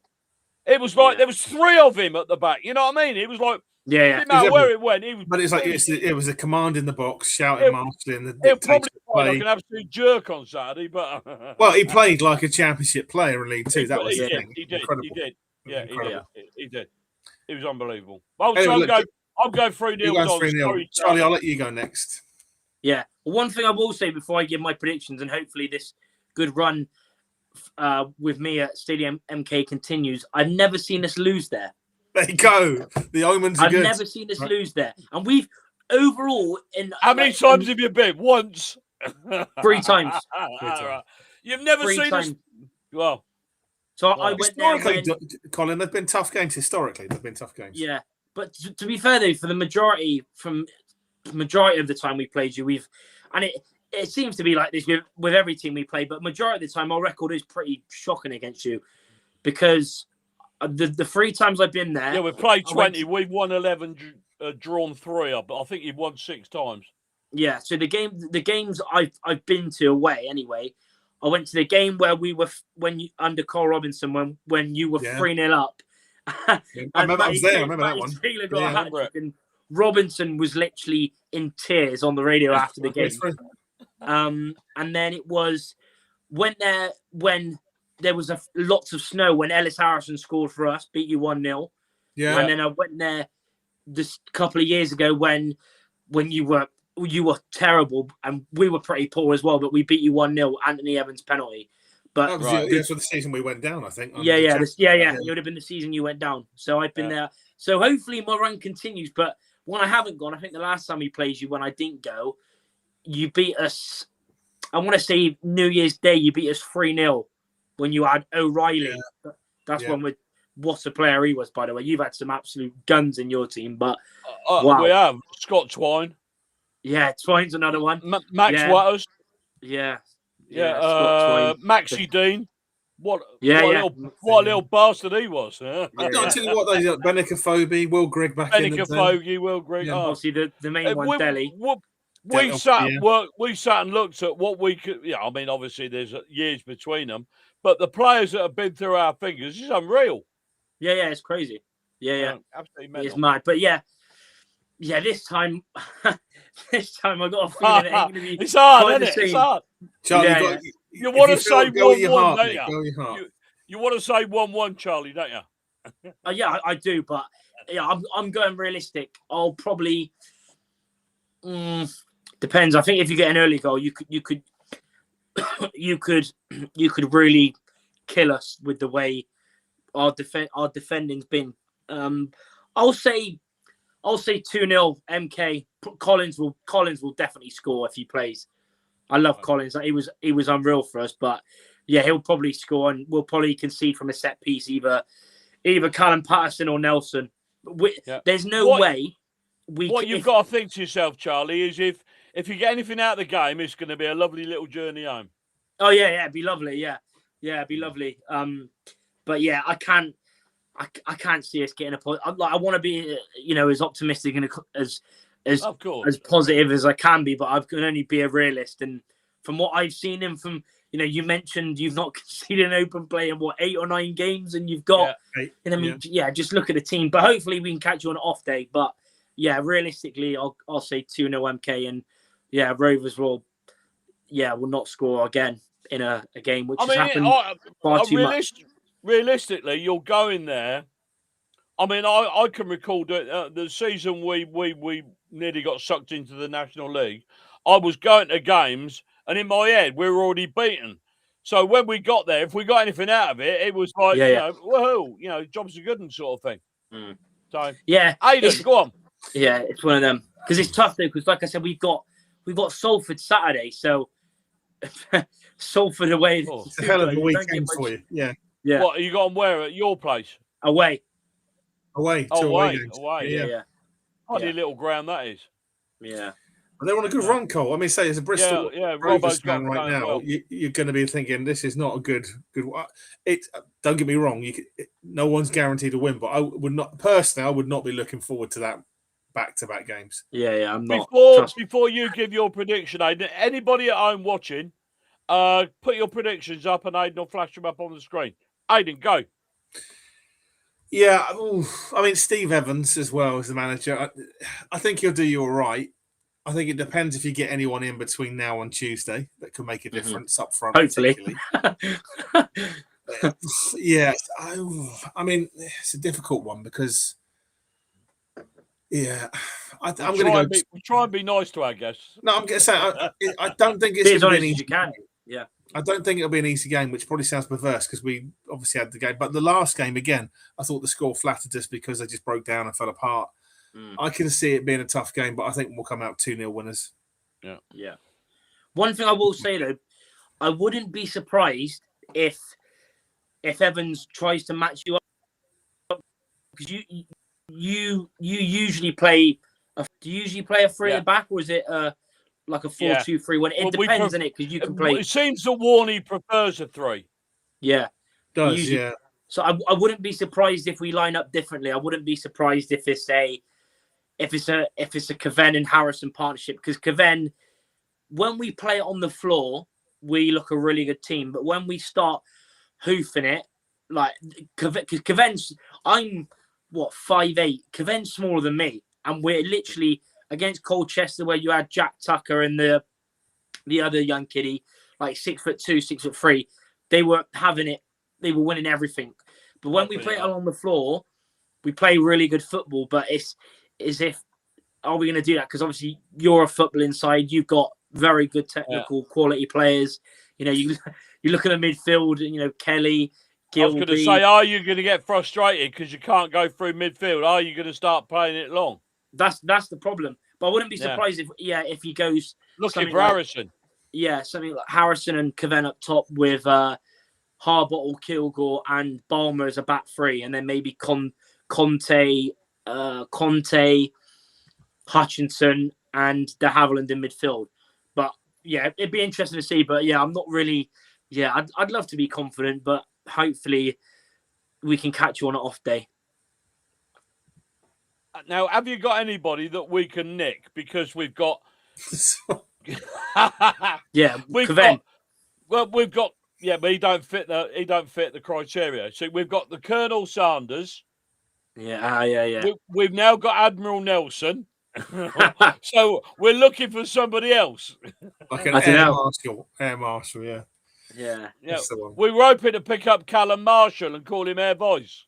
Callum Marshall. But he's gone to Germany now. So Speaking of players, Cole, obviously I know we've talked about it, but I was surprised, and again, Charlie, get your take, that you took KTS from us. I mean, there are other players that I would have seen you go in for, but what do you think the appeal's been there with Evans? Because that's something I think a lot of our fans are. And could you tell us? Because we don't know either.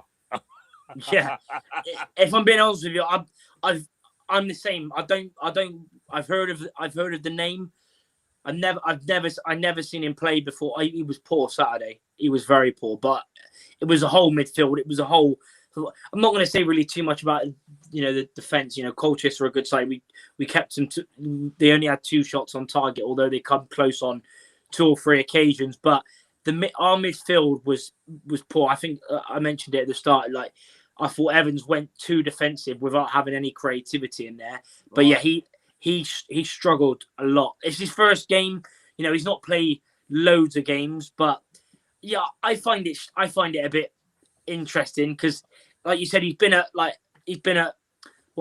was at Tottenham and Birmingham Academy. Yeah, he's been to Halifax. He was at Hereford for a season. Was at you guys. Not really been a consistent. I was very surprised because I don't really know what to make of him because he's like. Can I tell you my point of view? Yeah. Please let me know. Yeah, my point of view is he's got a mistake in him. Mm-hmm. Yeah, but he's young. He's young. He's young. He's got a mistake in him. He's 25. Is 25 young? Yeah, something like that. Oh, it's better than 45.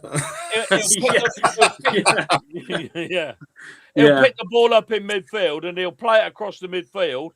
and one of your midfield, the opposition will pick it up and break through on goal. Also, I felt he was a bit of a red card in waiting. He's got a clumsy challenge in him. You know what I mean? Yeah. He does look very clumsy. I always found that a little bit worrying. I mean, sometimes he scored a brilliant goal for us, but I mean, I always found that a little bit worrying. If the ball was coming near our box and he was coming in, I was thinking, oh my God, don't tackle him for Christ's sake. You know what I mean? Yeah. Hamid. Sergeant Hogan. Red card. Get off. If you want Scott Hogan, Charlie, I'll drive him to Rovers myself. Yeah, I'd take Hogan. Yeah. Would you? Okay, can you take him with you on Saturday? Yeah, please do. We'll have him all kitted up in his blue and white shirt, you know. Yeah. But the KTS thing, I will countenance it. On his day, he can. It's not consistent, but he can turn things, and he is good. Yeah. I think that for me, he's Charlie, a bit of a midfield enforcer. He's a bit of a midfield enforcer. He is. I think there's a player in there, but he reminds me of, and you're probably going to laugh at this, Cole, but Kasumu-esque, but hasn't had the ability or the run to build into that type of player. I think he's got Kasumu-esque without any technique. I think, Charlie, personally, I think he's got the ability to become like a David Kasumu type player. I think he's got the skill set to do it, but he's never applied. A bit like John Lecco for us. Like John Lecco's got the skill set. Since his injury, just hasn't been that player. So you don't fancy a bog-off deal with Lecco as well, do you? We've had. You know what? Joking aside, I think Lecco would do quite well at Rovers. I generally do. Link up play with Harrison stuff. I think he'd be right. Cult hero. Yeah, I like him. I keep telling you, there's a player in there somewhere, Cole. There is. Yeah, we haven't seen it. It's just too many injuries, though, isn't it? Yeah. I'll tell you what. When KTS screws up, you'll remember this conversation. That bloke from Milton Keynes said that. I think he needs a run in the team, and if Rovers are going to give him a run in the team, he never got. He may build into. But the thing I will say though, and this might sound strange as well, but I think if we go up, or even if we don't, I can't see him coming back and breaking into the team. So I think if he does well for you, Charlie, it could be an opportunity for him to stay there. He'll be gone. If that makes sense. Keep him. You keep him. Yeah. I like him. I hope he does well. I genuinely do, because he's a really lovely lad. I've met him before. He's a really nice guy. But I think there's a player in there. And if you can get it out of him, I think he'll be the midfield enforcer you've been missing, to be honest. Like I said, I don't like. Sometimes I might come across to I try and be as honest as possible. But yeah, for me, it wasn't just him, but the whole midfield struggled Saturday. But he looked very clunky. I was just. Can you put that up again so Charlie can? Albie's comment, yeah. Yeah, I know he clubs it. No, but seriously, I hope so. I mean, we've seen it. I hope you're right. I'd love another 1-0 away with MK. We have seen this movie before, Albie. You're right. Yeah, that's a bit harsh, Ryan. That's a bit harsh. Our last win did come away from home. We won 3-0. Although it was against Shrewsbury, so that ain't much. Listen, you got to take something, mate. Every little victory. Yeah, but with KTS, he was very, very clunky. Passing was poor. He just looked weird. He's not.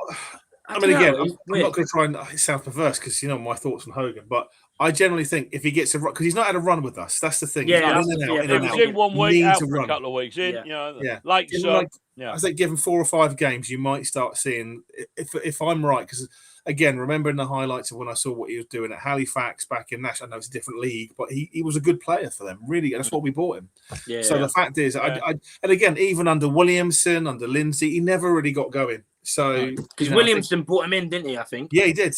But he never got going under anyone really. So I just think, given a run in the team with the right opportunity, he could be that player that we all turn around and go, yeah, that's why we signed him. But again, golfing class from when we signed to the players we've got now. No disrespect to him at all. That's it. I mean, years ago, we'd have been probably raving about KTS, but now we've got these other players. That really. Well, that's what I mean.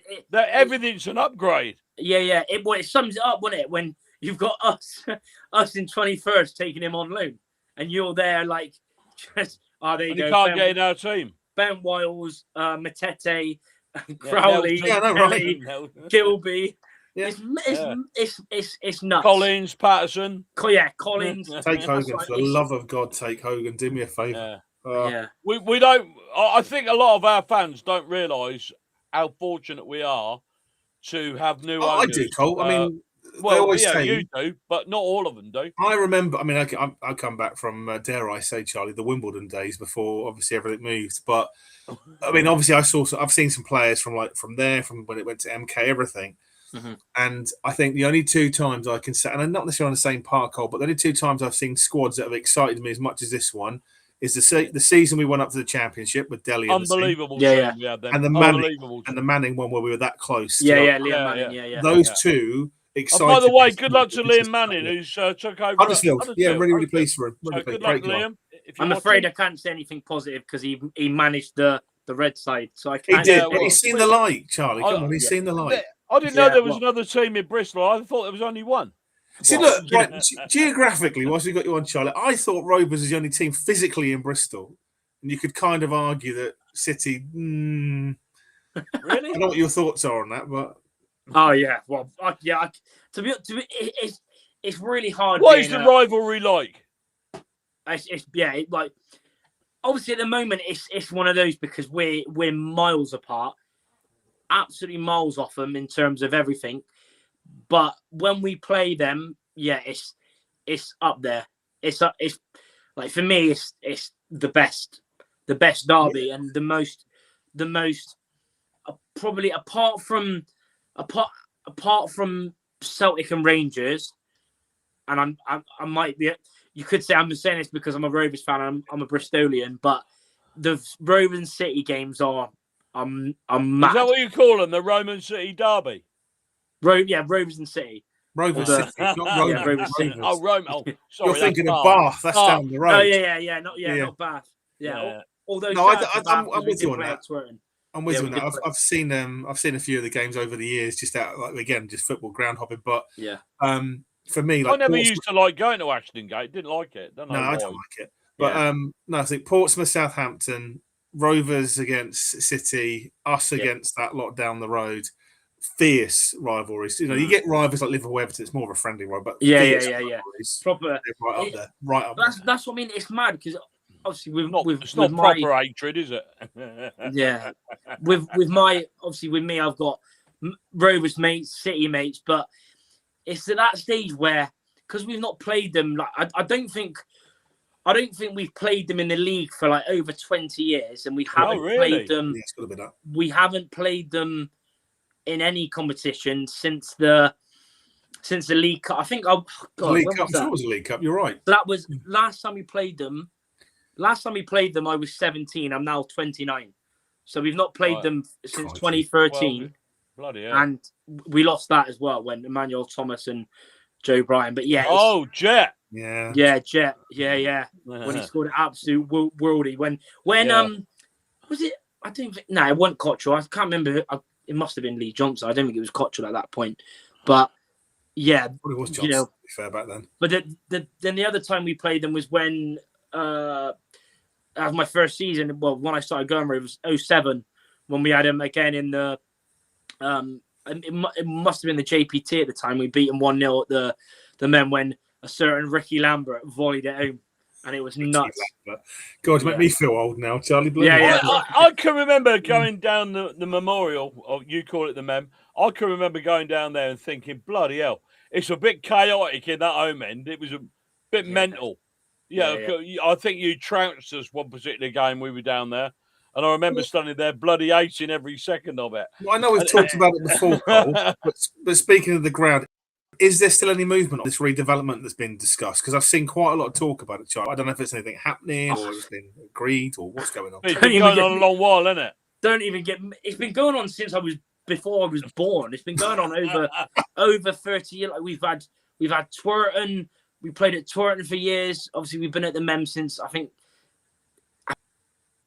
it's since 2000. But there's been so much talk. There's been so many stadium plans and going to UE or going to the Fruit Market, which is on the Bristol City side.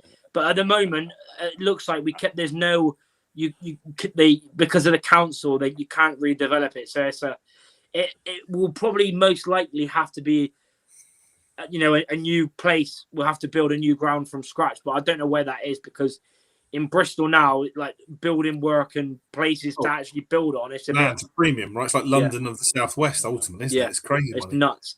Yeah, that's surprising. You can't redevelop it. I mean, it's got. I mean, the car. You've got the capacity to move it about, but that's so strange. There's a bit of room at the back of the away stand, isn't there? Yeah. Yeah. But it's all madness. Yeah, Charlie. Well, mate, I was going to say you've been a fantastic guest, and we thank you for coming on. Absolutely, absolutely brilliant. I was going to say we wish you well, but we wish you well for the season. I think you'll get what I mean by that. Yeah. Good luck on Saturday, anyway. That's for sure. Yeah. Safe journey up. What can I say? I don't know. Hope to see. Well, I was going to say hope to see you next season, but we hope to be going. Well, I say that, Cole, but never say never. Don't tempt never fate. Say never. No. Yeah, absolutely. Yeah. And if we don't see you next season, I'm sure we'll see you the season after. Yeah. When we get relegated, you mean? No, the parallels of what Bristol are going through this season to what we went through last season are just frightening. Yeah. So, and again, and I'm not just saying this because you're on, Charlie, but it just baffles me where you are, and I think it's one of those freak things.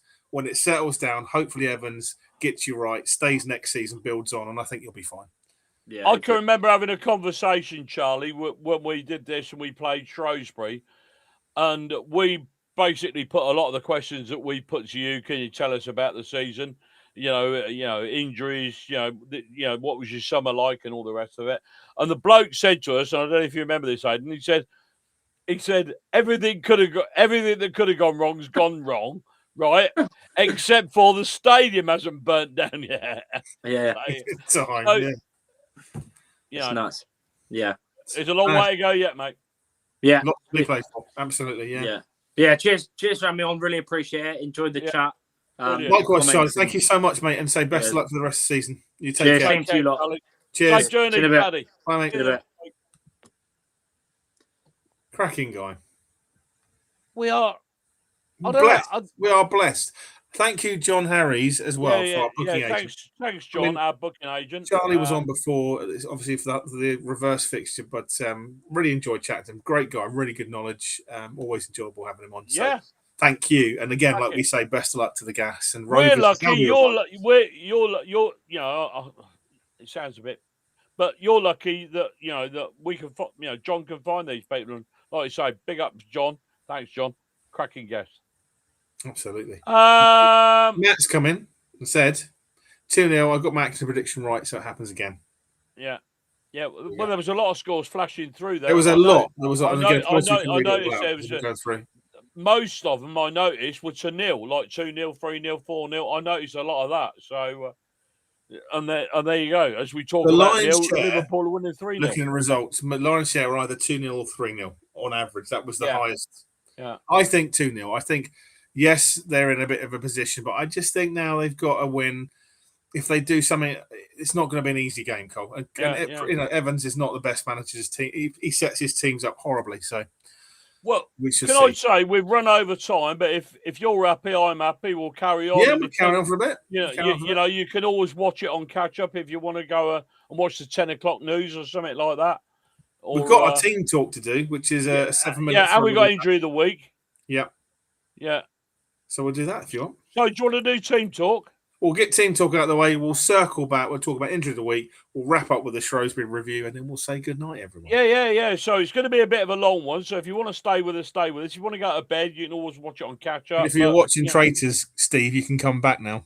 If you're watching Traitors, you can come back. Yeah. So until then, I'm going to run out to the little boys' room. What do you reckon? Before you do, just wait, because I want you to hear the singing at the start, because where Chris caught me saying a few lyrics because Mr. Hogan was right by the touchline, so I was hoping he hears it, Cole. But, go on then. I apologise for the profanity, kind of. I'll listen to that, and then I'll run to the little boys' room. So, roll VT.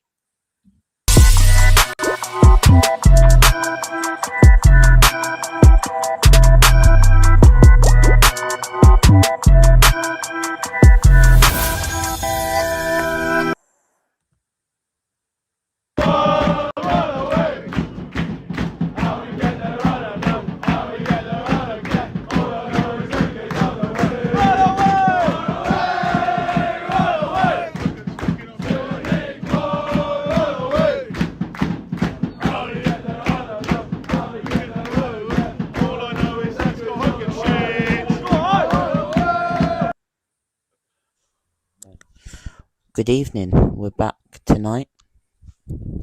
Episode 10 of Team Talk with your host Chris and Ryan. So what we've got in store for today is a review of the Accrington game and the Shrewsbury and Bristol Rovers game. And Nelson's transfer and a couple of outgoings as well from last week. And over to the show.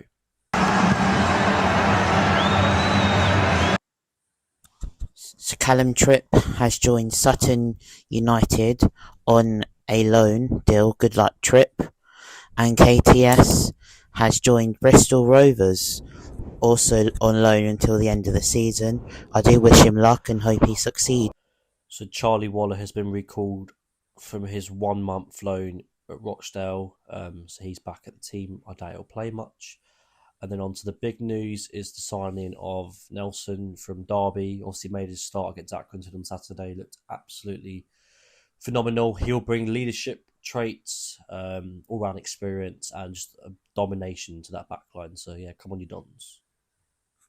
Congratulations to Callum Paterson on 500 career appearances with Hearts, Cardiff and Sheffield Wednesday. He's also played a handful of appearances for his national team, Scotland.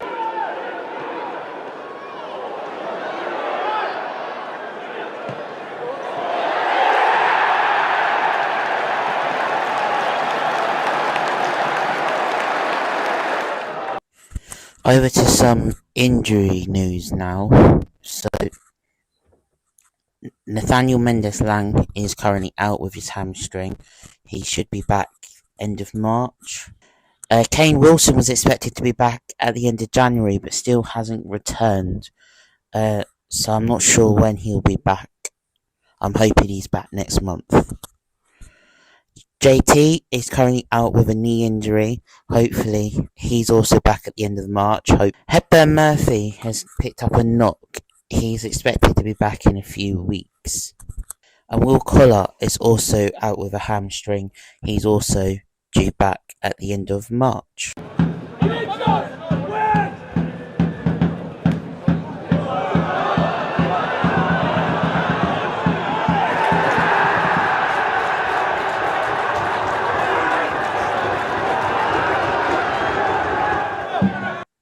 So on to the starting 11 that faced Accrington on Saturday. So Paul Warne made several changes to the side that played against Oxford. So a couple of them, so Nelson coming in for his first appearance and start for MK Dons.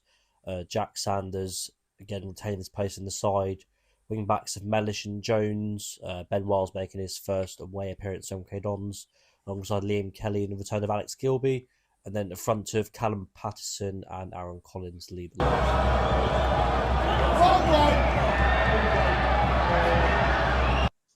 So we've got a competition today. So chance for a young child to win this lovely MK Don shirt. What is the competition question, Ryan?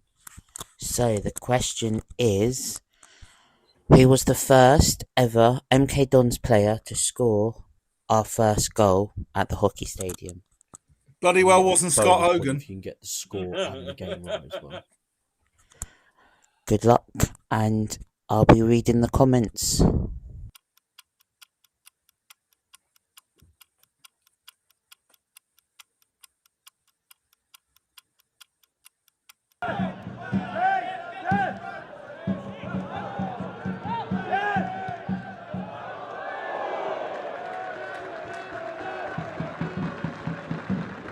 My team to play Shrewsbury is McGillivray in goal, a back three of Luke Offord, Nelson and Jack Sanders, wing backs of Aaron Lemaine and John Mellish, and then moving on to the midfield three of Liam Kelly, Ben Wiles and Alex Gilby, and then moving on to the front line I've got Callum Paterson to line up alongside Aaron Collins.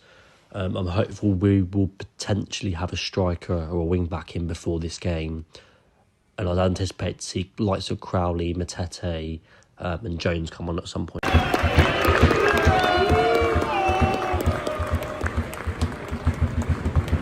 Bristol Rovers, I've gone again McGillivray to Zane's place in goal, and then the back three of Offord, Marvek Pateta and Jack Sanders. And then onto the wing backs, Geffin Jones to come in for Aaron Lemaine and Mellish to retain his place.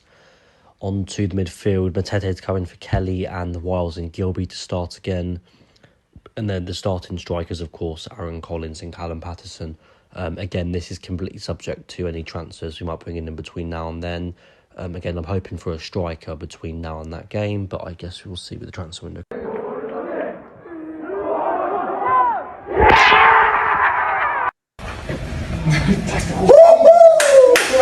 You naughty man, Gilby. Dons vs Shrewsbury, my score prediction is going to be 4-0. I'm going to go with Aaron Collins to bag 2, Callum Patterson to bag 1, and Nemain to bag 1 off the bench. So for Bristol Rovers, I'm going to go with 2-2 draw. I'm going to go with Gilby to score 1 and Patterson to score 1. And then I think Ellis Harrison will bag a goal against us as well. But yeah, 2-2 is my score prediction for Bristol Rovers. My score prediction is MK Dons 3 and Shrewsbury 0. I think my goal scorers will be Alex Gilby, Ben Wiles and Callum Patterson. My score prediction is 2-1 to MK Dons, and I think my goal scorers will be Aaron Collins and Jay Murata coming off the bench to score his first goal for the club. I was not at the game on Saturday as I was unfortunately stuck at work, but from what I've been told, we've played very well, but we did not have a single shot in the second half. No surprise. It's great to see our captain back, even though he ended up with a broken nose. What a debut for Ben Wells to get on the score sheet. So enough said about that game. We move on. We find ourselves back at the best stadium in League 2, our ground, Stadium MK. As you already know, we're facing Shrewsbury on Saturday and Bristol Rovers on Tuesday. So Shrewsbury are currently struggling at the bottom end of the league in 20th place. They've won just one game in the last 5. The last time we faced them was this season already. We won 2-1. We have a 50% winning percentage. They have 28. Bristol Rovers are struggling at the bottom end of the table as well. They sit 21st in the league. Bristol seem to have been struggling ever since we beat them 4-0 at their place. They've only won 1 in the last 5. Funny enough, it being against Shrewsbury. We have a 41 winning percentage, so we're pretty even into the game. So I do back us to beat both Shrewsbury and Bristol. That's the end of episode 10. Thank you for watching every single episode so far. Right, let's go back over to Aidan and Colin. Enjoy the rest of the show. You don't.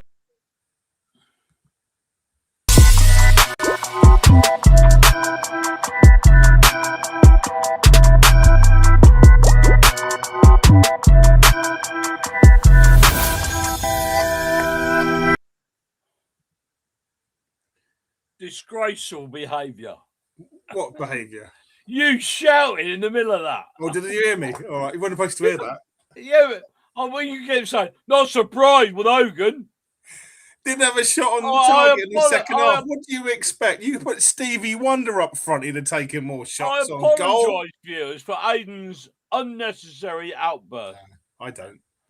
Yeah. Gee whiz. You spoiled that for me. Yeah, I'm good. I did something tonight. Anyway, go on, quick. Let's go for injury of the week.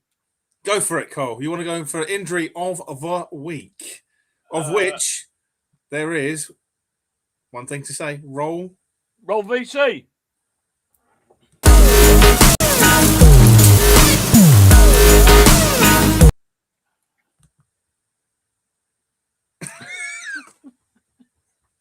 You're right then, mate. Yeah, I got a broken nose. Broke your nose. You like Robbie Fowler then, but never mind. Alex, can say that bloody thing off. Right. Alex Gilby's broke his nose, and I've got a question. Go on. For you. Will he be wearing a mask on Saturday?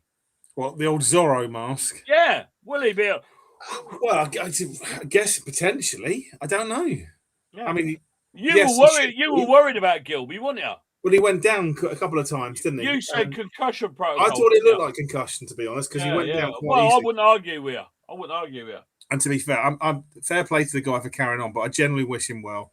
Well, he struggled a bit, didn't he? Went down twice, didn't he? Bless him. So I hope he's doing all right. And that can't have been nice after the game, trying to get that sorted out, Cole. No. I'd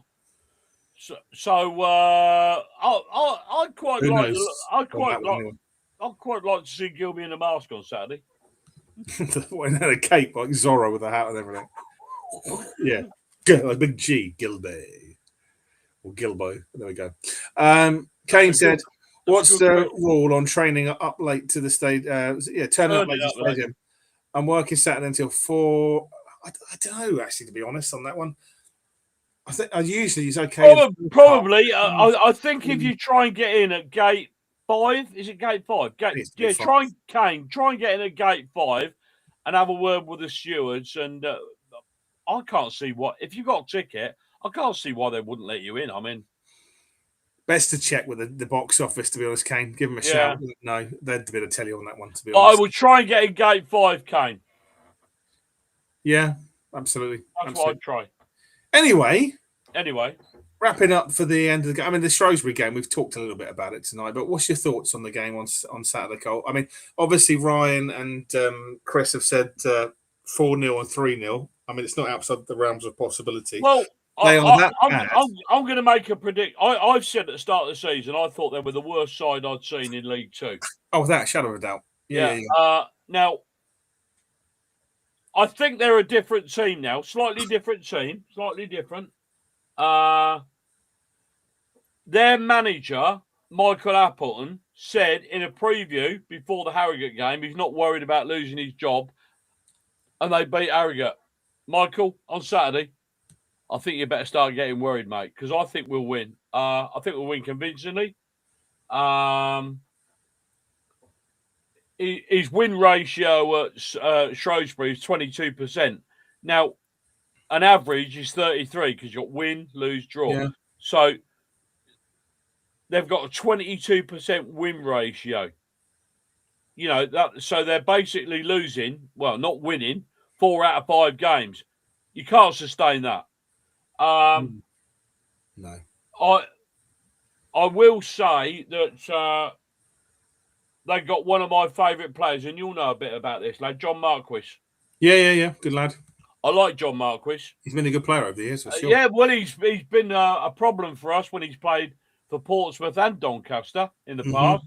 I don't think he's the player he was. If he was, he wouldn't be playing for Shrewsbury. No disrespect. No, but he's still got the ability. That's the thing. Yeah, and also they've got Sam Clucas playing for him, haven't they? Yes, they have. Yeah. I don't know whether you know about Sam Clucas, but he's played in every level from the conference to the Premiership. I believe he played for Hull and Swansea, I believe, in the Premiership. He did, mate. Yeah, he did. So, they've got a few players in there. And, obviously, we don't need to worry about Chuck Zaniki now. He's probably going somewhere to some crap club somewhere. But that was quite strange, the comments, because it was his decision, wasn't it? He said he's going to withdraw from playing. Yeah, that's right. And odd, right? Very that odd. almost made it sound like he was going to go and do something else, like join a band or something, It just seemed a little bit of a strange comment. But Cole, if rumours are to believe he is giving up football, he's going to go and join the circus. Yeah, well, the pantomime. They've signed a few players on in the last week or two. Matt Cox, Nick Freeman, Trey Ogunsuki and Ewan Morgan. So they probably are a slightly different team. Whether it's enough, no disrespect. When you start rattling off some of our names, like we saw Charlie, we were rattling off the names of our team, and they were names he was all familiar with. I'm not familiar with any of those names. No, not really, mate. Not really. Marquis aside and stuff, as you say, but yeah. Yeah. But Matt Cox, who was recently AFC, Nick Freeman, I don't know him. Trey Ogden. I will say that there's a couple of the Ogunsuki and Morgan, are very much like Max Dean in they were quite prolific in their academy days. Yeah, they were. Now they've stepped up to, no disrespect, but men's football. Is it going to be different? I don't know. Who knows, mate? Who knows? No. But I think, look, I don't think that, and maybe I'm being like, as I say, I think Albie mentioned Don's doing Don's things. I don't want to come across as saying this, but one team I'm in not. The past, you're right. I'm not overly worried about, but I mean, they did win. That gives them daylight against Harrogate, who I think, to be fair, are gone. I meant to say, I misspoke. I don't think Newport will go down, actually. I think it will be Harrogate and Crawley. That's what I was going to say, not Newport. I think Newport will get out of it. I mean, if you look at Crawley's form, it's been atrocious. I think Harrogate's is equally atrocious. I mean, Shrewsbury's has no great shakes, but they seem to have picked up the odd win here and there. I'm not sure when we play Crawley at our place, but I'd like to send, and if he's still there, I'd like to send Scott Lindsay home with a bloodied nose. Not me going out and punching him. A bloody nose. Yeah. No. So no, look, I don't too much to say on it, Colin. So we're going to wrap up soon. But I think for me, I wouldn't be surprised if we won it 3-1. Anyone at home watching on this, just pop your scores in if you think for the Shrewsbury. I'm going to be gutted if we don't take 6 points out of these 2 games. I'm going to be gutted. Yeah, I can see Marcus scoring. I think he's got quality, and if he gets an opportunity, he can put one away. But I think we've got enough in our tank. I think 3-1. But I like to say 3-0. But Marcus has always been, as you say, a bit of a thorn in our side. So yeah, you never know. You never know if there's any threat from them. It will be from him, I would imagine. Any team is dangerous, and just because down there at the bottom of the league, they're fighting for their lives. They're scrapping. Yeah, the longer they stay in the game, the harder it's going to be for us. We need to come out of the traps quick. Shrewsbury and Rovers. We need to come out of the traps. If, like Charlie said, if we score early against Bristol Rovers, it could be a long afternoon for them. But, teams are going to be looking at us and you're thinking, this has got to be 6 points. Yeah, I think it's 6 points. I do. I actually think, and you're probably going to laugh at this, I think Rovers could pull off a bit of a coup up at Salford. It's a small ground, it's a tight ground. I think they'll be up for it. Maybe they grind out a draw. I think. Maybe I'm wrong, but it'd be nice because it'll do us a favour anyway. But I think for us personally, the next 2 games, I can see us winning both. If we don't, we'll probably be ourselves to blame, not because the opposition were. Yeah. Well, I wouldn't say there'll be a meltdown if we don't win both games, but no, I agree with Grant. 6 points is a must. If we are realistic contenders to go up, if we are realistic contenders, we've got to, I don't think he will, Ryan. Yeah, what would you do? I can't see it, mate, to be honest. I mean, he was a good player for us. Yeah, he was a good player for us back in the day. Too injury prone. I don't think he's a 90-minute man anymore. I really don't.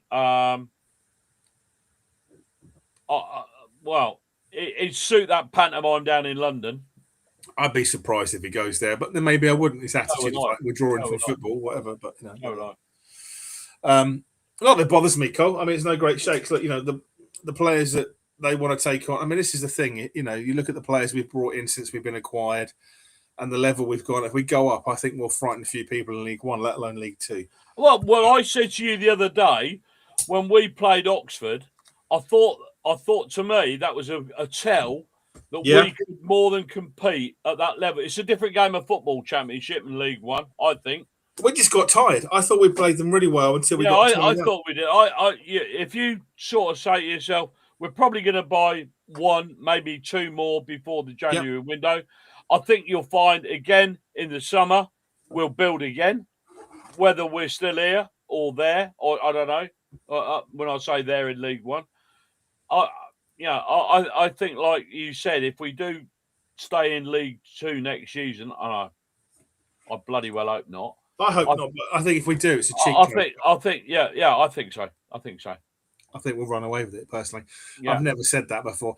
I think this season, I don't know, it's just, there's so many teams vying for it. It's going to be tough. And we've lost vital players at vital times, haven't we? And vital points at vital times. And vital points, yeah.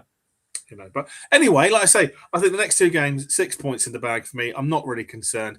I will hope that Nelson continues the vein of form we've seen from him. Yeah. I think Pato could score a few, over the next couple of games, maybe. Like to see it. I'd like to see it do his confidence the world of good. I know he beats himself up about that, but he does so much on that pitch. It's not all about the goals. Unbelievable, mate. Unbelievable. But yeah, quality player. But I'm confident. Shrewsbury game again. Shame that their guest couldn't come on, but maybe he's playing on Saturday. But yeah, I think me 3-1, 3-0, 3-1. I think there or thereabouts. It depends, like you say. If we score early, it could be double that goal. Who knows? Yeah, well, I think one of them's going to get a bloody good hiding. At least one of them's going to get a bloody good hiding. Whether it's Saturday or Tuesday, I don't know. Absolutely. Yeah, absolutely. So there we go. There we are. So that's done. We'll be back next. Yeah, well, we run up. We've got about half hour over time tonight, but I hope you stayed with us. I hope you've enjoyed the show. We had a cracking guest, Charlie. Albie is going to try and get on next week. Hopefully, we can get next week. Don't forget, we're at home. We're away to Grimsby, and it's a 12:30 kickoff. The weekend after. We'll see you Saturday. We'll see you Tuesday. Come and see us. Have a chat. I don't know. Whatever. As always, outside. Buy us a hot dog. Come and see us at the Casbah. Come and see us at the Casbah. We'll be there. Hour and a half before kickoff. We'll be there. Thanks for joining us. As always. I've enjoyed it. Good. I'm glad, and thank you. I might watch it later. You might watch it. Well, thank you for your attendance tonight as well, Colin. I appreciate it. Have we got any more comments you want to flash up? Or is that? I think we're pretty much done. I think everybody gone to bed. Last orders. No, there's a few people still watching. Don't worry. Okay. We've got one from Kerry Ann. She says, "Will Aidan get the promotion cigar out when we go up?" Absolutely. There's no telling what he'll get out.